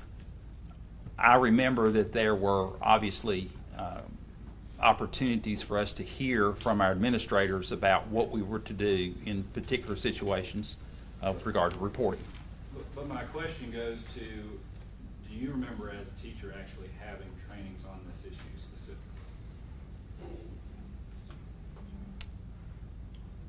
Your Honor, again, I'm not sure. I'm sorry, Mr. Green, I didn't see you stand. Your I objection? just did. I'm not sure what this issue is. Mr. Alexander, I'm kind of wondering, I'm giving you some leeway about his background. What exactly is your question that's pertinent to this matter today? Well, this has to do with abuse and neglect and the reporting of that abuse and neglect. And I think it's very important that we all understand what actual trainings occur, because that links with what can be expected and what is reasonable of individuals who are expected to report such abuse and neglect. Mr. Pinkston, Judge, it just seems like it's going a little far as relevance and questions that go way back into time. I can show the court, if the court will give me a little leeway since this preliminary hearing situation, how this. and I have been, because it is the nature of a preliminary hearing, and I'll give you a little leeway. Thank you. But let's stick somewhat to what we're here for today. And so that I'm clear, the question is about training as to abuse and neglect. Is that correct? That's correct. With the policy manual, do you remember receiving specific yearly training on abuse and neglect No. when you were a teacher? No. What about when you were an assistant principal? Annually, no. What about when you were a principal? Annually, no. Now that you are in the central office and have been, do central office administrators receive the same training that teachers receive? We do. That training is provided to us 2 or 3 different ways. One is directly.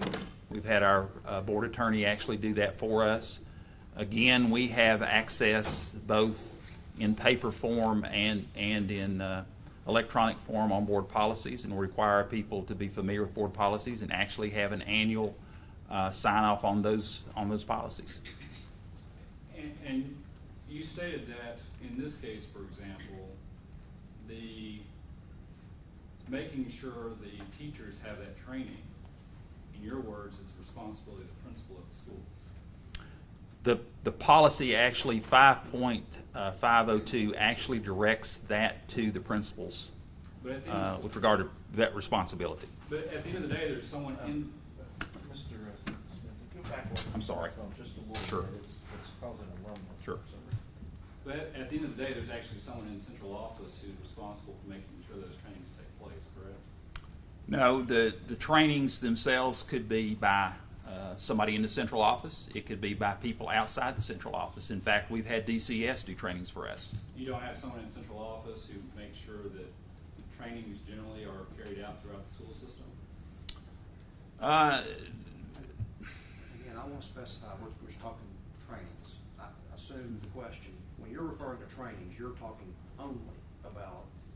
No, at this point, I'm talking about trainings. There's someone in central office. We can move far afield. The The question as defined by council was sexual abuse and reporting policies and that training. But you're on the responsibility. We have to admit, there's all kind of training that goes into a school system, operating a school system, right? If So I could- let's narrow it down. Mr. Smith, when you described earlier that the principal is responsible for making sure the neglect and abuse training takes place, you put that on the shoulders of the principal, correct? The policy actually puts the shoulder, that particular responsibility on the shoulders of the principal under policy 5.502, which is harassment, sexual harassment, and yes. So sexual harassment, any trainings that take place, that are required to take place for the teachers, for their education, at the end of the day, the buck stops with the principal, is what you're saying. Objection, I think it mischaracterizes, I think we've gone down a rabbit hole here, is mischaracterizing testimony. There's two policies. There's a sexual abuse policy, and there's a sexual harassment policy.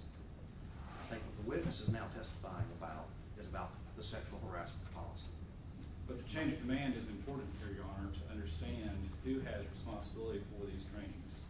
To do that because the teachers are the ones who are being charged with the violation of reporting.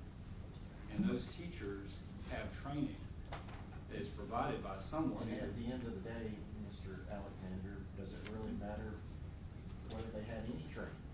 Yeah, absolutely. As to this issue, this probable cause issue that we're here on today. It goes to whether they were a reasonable person in relying on reporting to the police officer. All right. Then if that's the case, then I'm going to rule that you asked enough on that issue. Let's move on. Yes, sir. Did you have any personal knowledge prior to these events of these statutes that we were discussing? The particular reporting requirement with regard to this, no. Not in terms of. Be more specific with the question Right. about what statutes we're talking about. Yeah. The statutes that we're discussing here, the reporting here in Hamilton County under 37-1403 and 37-1605. So restate your question since we've had. Prior to these events that we're dealing with here in court today, did you have any personal knowledge of these statutes requiring reporting in Hamilton County, 37-1403 and 37-1605? My memory on the training that we were given was that we were to report to law enforcement or to DCS. With no specifics about location? No. And with Mr. Williams, our client, had you ever met Mr. Williams before these events? I don't believe so. And were you If I aware- have, it's been briefly. Were you aware that he's been coaching since 2010? I did know that. Would you be surprised to find out that he never had any trainings whatsoever on these issues? We do not provide training for volunteers.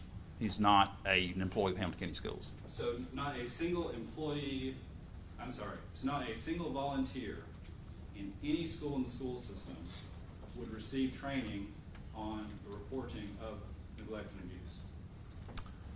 Depends on how you define volunteer. You would acknowledge that Mr. Williams did not receive any training on these issues since he was not a teacher. I don't know that. I'm sorry. Calls for speculation. Speak up. I was looking down and didn't see you stand up. Question calls for speculation, asking about, did anybody ever? I'm asking specifically about Mr. Williams. You haven't met Mr. Williams before these events, correct? No. Though he was a volunteer coach for the Ooltewah football team and the Ooltewah basketball team. Is that correct? Right. Correct. And you just stated a volunteer would not receive the training that the teachers receive on neglect and abuse. Correct. And so it wouldn't surprise you to find out that Mr. Williams never received any training on this issue by the school system. It wouldn't surprise me. I don't know if he has or not received any training. That may have been provided by the school. It could have been provided by others. But it wouldn't surprise you if he hasn't received even an iota of training by the school system on the issue. Let's kind of ask and answer, I think, at this point. Would you be surprised to find out that he was never even told to go to a training by the school And again, system? Judge, it's the same, just ask and answer. And you never interviewed Mr. Williams No, about any of these events? no.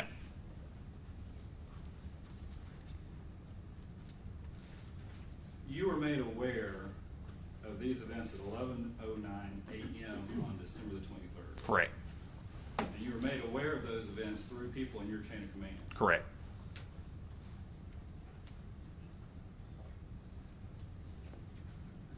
And you were made aware that there's some form of incident or assault that took place, one player upon another. Yes.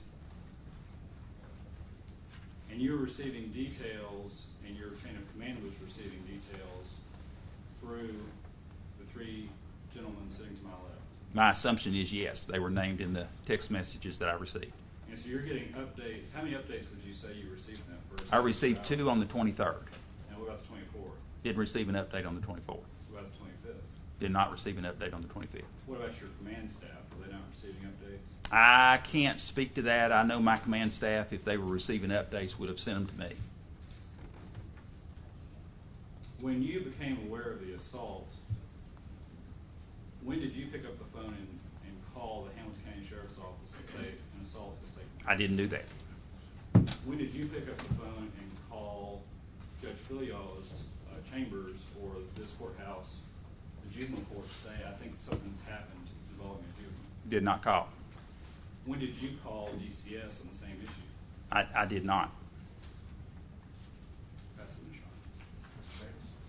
Very briefly, Your Honor. Dr. Smith, I just have a couple questions for you. So if I understand things correctly, by 11:23 on December 23rd, your staff had given you information by 2 separate emails. Correct. By that time, you had learned that in the second email, Mr. Nadley had informed your staff about an incident, and the incident was being investigated by local police and Superior County. That's correct. And you also understood that the alleged perpetrators were also the subject of investigation and being separated from other Hamilton County. Correct. And that medical personnel was involved in the treatment of the student that had suffered it. Yes. From your perspective, at 11:23 on December 23rd, did you feel like you had good information being reported to you by your staff of an ongoing incident? Yes. That's all. Thank you for coming in. The name and everyone will be excused. Thank you. Dr. Smith, he can, state no longer needs it. All right, I told him he can be excused. Jim Jarvis.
Jarvis, you come down this way and remain standing and raise your right hand and take an oath.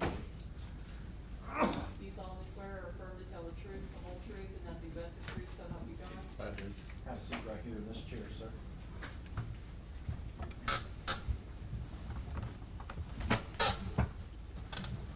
Sir, if you could, state your name for the record, please. James Jarvis, What do you do, sir? principal at Ooltewah High School. How long have you been the principal? This is my 3rd year. How long have you been in the Department of Education? 37 years. Who is your assistant principal? I have 3 assistant principals, Jesse Nadley, Ms. Allen, and Ms. Hutzel. All right, and what essentially do your assistant principals do? Well, Mrs. Allen is primarily in charge of our IB program and works with scheduling and curriculum. Ms. Hutzel's main job is scheduling. She also works with doing evaluations and observations. Mr. Nadley deals with maintenance, building and grounds, and largely deals with discipline. Largely deals with discipline? Yes. Meaning that's the bulk of his work? A majority of his time is He's dealing also with the discipline. athletic director, is that correct? That's correct. What's the function of the athletic director at Ooltewah High School? The athletic director takes on a great number of roles. He's in charge of seeing that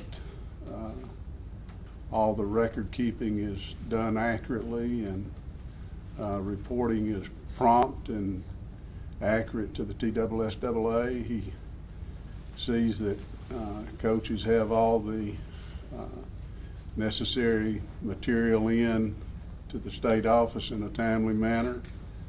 He monitors the facilities and makes sure that they are being kept up and that the coaches are doing what they're supposed to do. Are you aware of the mandatory reporting law in the state of Tennessee? In regards to? Child abuse? Or abuse? Pardon me? Abuse or child abuse? Anytime we have suspected child abuse, we report it to Child Protective Services and to local law enforcement if there's been a crime committed. I don't want to assume anything. I said, are you aware of that law? Yes, I'm aware there is a statute. Are you also aware there's a statute regarding sexual abuse and reporting? Yes. Okay. What, as your role of principal, do you do to make sure your staff, teachers, and otherwise are aware of this or trained in this capacity? It's part of the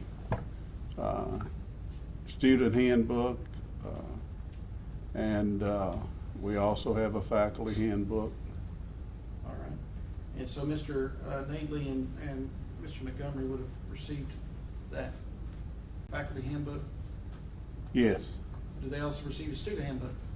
They have access to a student handbook. We actually don't do a hard copy anymore. It's online unless it's requested. All right. Would a faculty handbook come out each year, annually? Yes, it's revised each year. All right. And do you do any particular training in regard to the mandatory reporting law? We go over the handbook every year at the beginning of school with, especially with new teachers. Okay. What about teachers that have been there a while? We cover that in the professional development days at the beginning of school. We go over portions of the handbook. And that would have included Mr. Montgomery and Mr. Nadley? Yes. Do they sign some acknowledgement that they've undergone this, or does it, their presence there that day is your confirmation of that? I don't recall having to sign any documentation that they were present.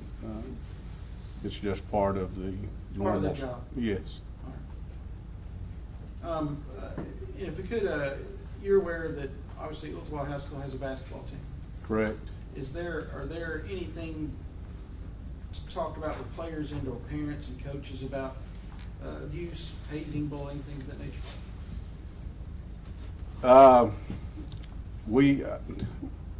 Our coaches meet with parents before every season for every sport. We have never had issues with hazing or bullying, to my knowledge. It is mentioned in the handbook, but I've never heard the term hazing or bullying mentioned to me by any student or any coach in the past. So before the basketball season started, in October 2015? Would that be correct? Yes, it begins in October. Would Mr. Montgomery and Mr. Williams have discussed these things with the parents of the players? I don't know what they discussed. I know that Mr. Montgomery did have a meeting with all parents and let them know the expectations. Okay. Do they provide the parents with the student handbook, or do the students already have it at that point? The students have access to a handbook. It's online. Okay. Mr. Williams has access to those things, even though he's a volunteer. Object to that. There's absolutely no foundation for that. Okay, all right. And it's leading. Mr. Pinkston? You said you put these student handbooks online, That's correct. and when you talk about online, what do you mean? That they can go to the Ooltewah High School webpage and. Can anybody look at it? Yes. Okay. All right.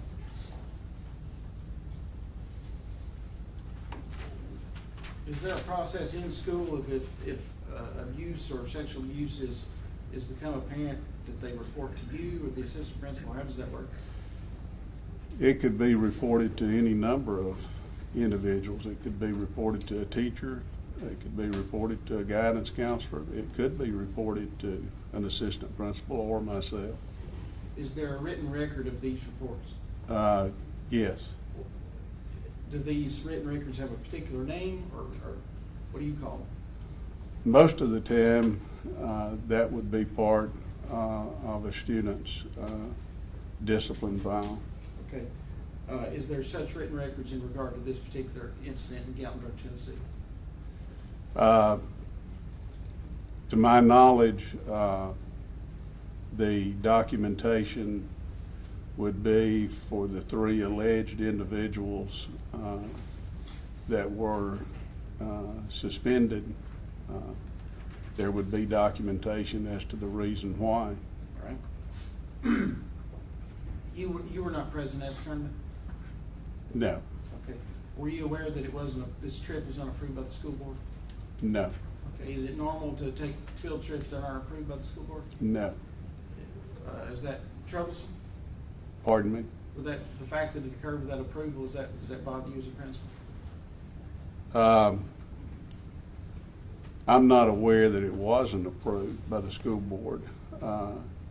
I think I recall signing a field trip form for that particular tournament. All right. If you could, sir, the team's expenses on this particular trip, who bears that burden? That would have been paid from revenue from basketball gate receipts. All right, and would that include all players?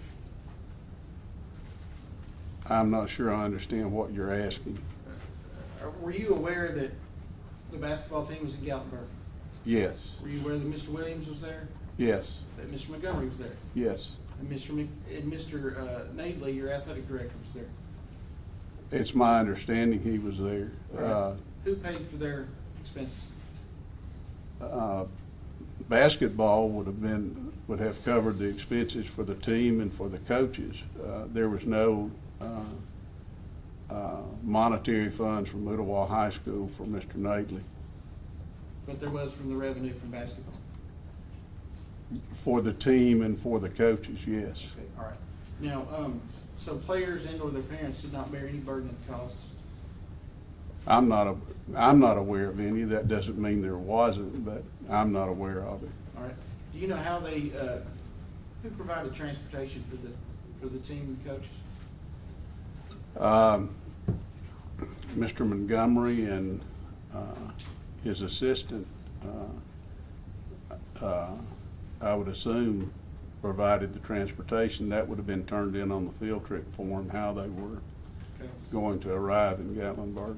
Previous testimony indicates it wasn't approved by the school board. There was no form that was approved. Do you have any firsthand knowledge of how transportation was provided on this particular trip? No, I don't. Could it have been a school bus? It's highly unlikely it would have been a school bus. All right. How would a team of 14 players and their coaches van, or in your history as a principal or athletic director, how does that occur? Not a van. Hamilton County school system does not allow students to be transported in a van. In most instances, it's done by coach's vehicle or parent's vehicle. Regretfully, we do not have the means to provide transportation to and from games or to and from tournaments. Okay. Would the parents of these players been provided an agenda of the 4 days that they were to be in Gatlinburg? I'm sure they would have been provided a schedule of what was taking place as far as games are concerned. And when were you made aware that there was it's been characterized as an incident assault that occurred in the cabin that week in December? I received word on the morning of the 23rd. And that came from whom, sir? Mr. Nadley. In what manner did he communicate with you? By phone. All right. And did he describe what had occurred? No, he did not go into detail as to what had occurred. I don't know that he actually knew what had occurred at that particular time. He just told me that there. How did he call you? Because I'm the principal. But if he didn't have any knowledge, why would he just pick up the phone and call you out of the blue to report some incident that he was unaware of? I didn't mean to mislead you if I did, that he wasn't aware of what happened as far as the incident is concerned. He did know of the incident. I'm not aware that he knew the severity of the injuries at that particular time. What did he tell you happened? He told me that there had been an incident where two students allegedly held another student down, and one student had assaulted the young man with a pool cue. Did he tell you where the young man was assaulted? Yes. All right. Does that sound like an incident or an assault, or does it sound like more to you? It could be construed as either. As either? All right. And when you had this knowledge from Mr. Nadey, what did you do with this knowledge? At the time when I found out the incident had occurred or allegedly occurred, I called my superior immediately. Which is who? Mr. Holmes. Okay. What did you tell him? I told him exactly what Mr. Nadley had told me, that there had been an incident the night before where 3 students had allegedly assaulted another member of the basketball team. Would you agree that it's a little bit more than an assault, the facts that you were told? I don't know. I haven't seen an official document of the injuries, or All right. all I know is what I've read. You were never made aware that the young man was in the hospital for some 8 days? I was aware that he was in the hospital, yes. Did you visit with him? Yes, I did. Did you ask him what was wrong with him? I talked to his mother in regards to his injuries, my wife. So you were made aware of the extent of his injuries? Not in its entirety. I didn't. As I said, my wife and I went up to visit him on Christmas Day, and I was aware he was injured. That wasn't the purpose of the visit, for me to find out what the extent of the injuries was. Did you ever become aware subsequently that there were other victims, 3 other freshmen? I have no official notice of What's 3 that? other victims. What does that mean? I don't have official notice. It's just hearsay. I have had no one come to me and say my son was assaulted or my son was victimized. So after learning all this, you've not undertaken anything? I can connect that dot for you, Your Honor. All right, well, you may ask the question. Thank you.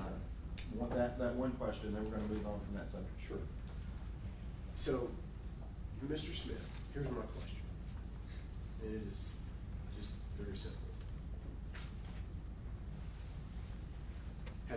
contract been blown out? No, sir. Object to relevance of the question, that was not the question that was previously asked. Witness answered. All right, Mr. Douglas, continue. Now, you told Mr. Pinkston who you received information from and how the school works with respect to permission slips. How does it work in Hamilton County Department of Education policy for the reporting?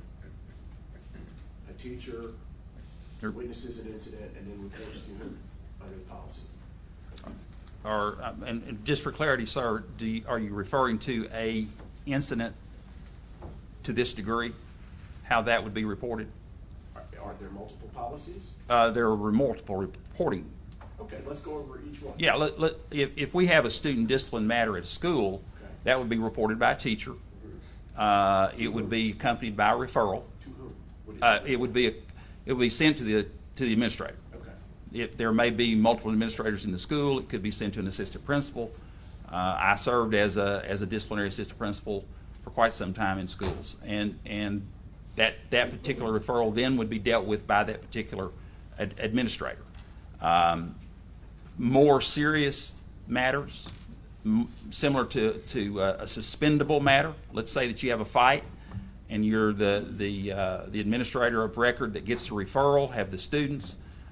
There's only one individual in that particular building that can actually suspend students, and that's the principal. So the principal is going to have to be notified by his assistants and/or teachers, what happened and any relevant information that with regard to that, so that the principal can make a decision about suspension. If we have a matter where a particular disciplinary matter is elevated to where it would be a zero tolerance offense, where a student may bring something to school that met that threshold of zero tolerance, then that would be something that's not handled by the school administration. That actually comes to a hearing officer at the district office. Dr. Lee McDade serves as our hearing officer. Okay. Now, let's go back to my question, which is, in this, you described to Mr. Pinkston that someone called a Mr. Holmes and Mr. Holmes called you. Yes, texting. What policy is that process logged under in Hamilton County Department of Education? There's not a policy in terms of people like Mr. Holmes actually reporting to me. It's just a protocol that obviously we follow. Okay. Our directors with certain instances are gonna notify me directly. And you told Mr. Pinkston in the beginning that you have a policy 6.049 or 409 6.409. that makes everyone a mandatory reporter for purposes of the mandatory reporting law, right? It's relevant. Wait, Mr. Sorry. Yeah, wait. I'm sorry. Oh, I thought you said wait, Mr. Green. I think the question calls for a legal conclusion, and I think the question was unclear as to whether the policy makes someone a reporter under the reporting law. That wasn't the question, Your Honor, but I'll rephrase it. The question is 6.49? 409. 409, Hamilton County Department of Education, requires what of its employees? It requires in the matters of neglect and child abuse for the reporting to be as the law prescribes. Okay. Does it require it to be reported to you? No. So why did you get a call? It's protocol in our Department of Education that certain matters are going to be reported to me. So there's an unwritten rule? Mhm. Yes.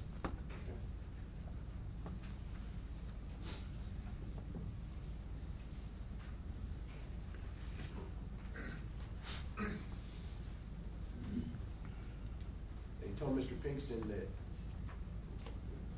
the permission form wasn't properly completed. Who's supposed to tell the children or the particular teacher, no, you can't go? Is that you? I'm sorry, I If a permission misunderstand the slip- question. If a permission slip is inappropriately filled out Okay. and not approved by the board, who's supposed to call the students and the teacher, or just the teacher for that matter, and say you can't go on the trip? Is that It's you? the school, no, it's the school personnel that's responsible for accuracy on that form and communicating that information to their employees and to their students. Okay. So, your contention is that the principal should have told them, no, don't go? It could have been the principal, it could have been the assistant principal, it could have been the sponsor. in this case, the basketball coach.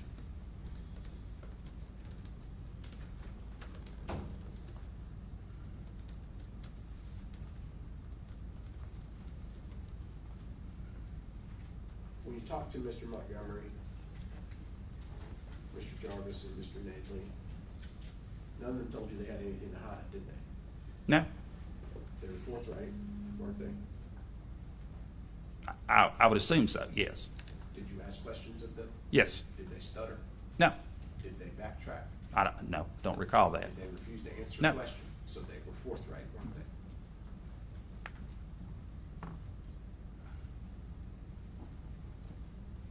Now, you talked a lot about what everybody else did, Mr. Holmes, Mr. Day, Mr. Montgomery, Mr. Nadley.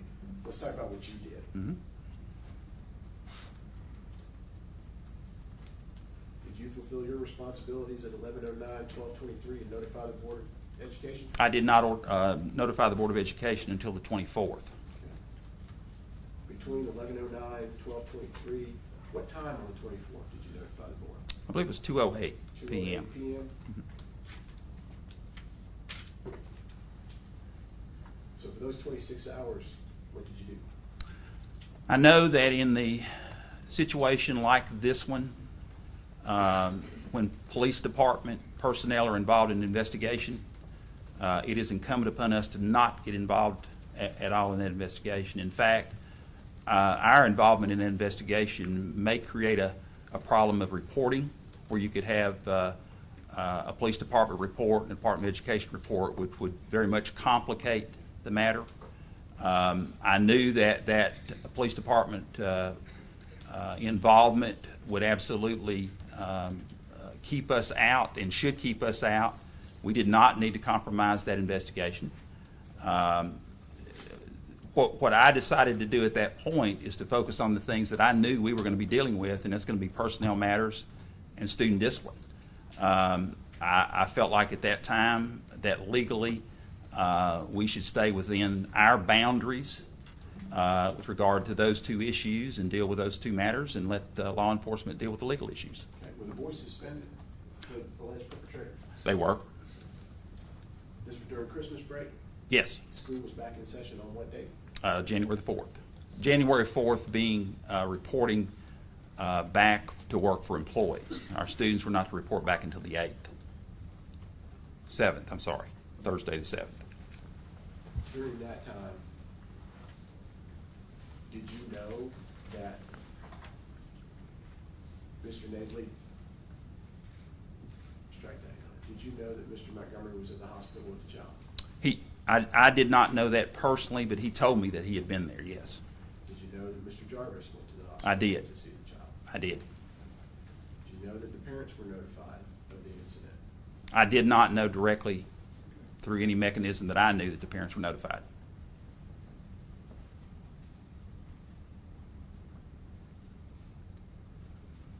Your Honor, would you like to have a discussion about Green and why my asking him if he called is acceptable based on that court's reasoning on the confidentiality provisions of the law? I will hear you. First, Your Honor, with respect to that Green v. Metro case, 2002 case, the issue there was... Actually, let me take Yes, sir. at least a quick look at it. We've gone for an hour and 20 minutes, and as much as I hate to, let me look, we're gonna take about a 5-minute recess, no longer than 5 minutes. Yes, sir. All rise.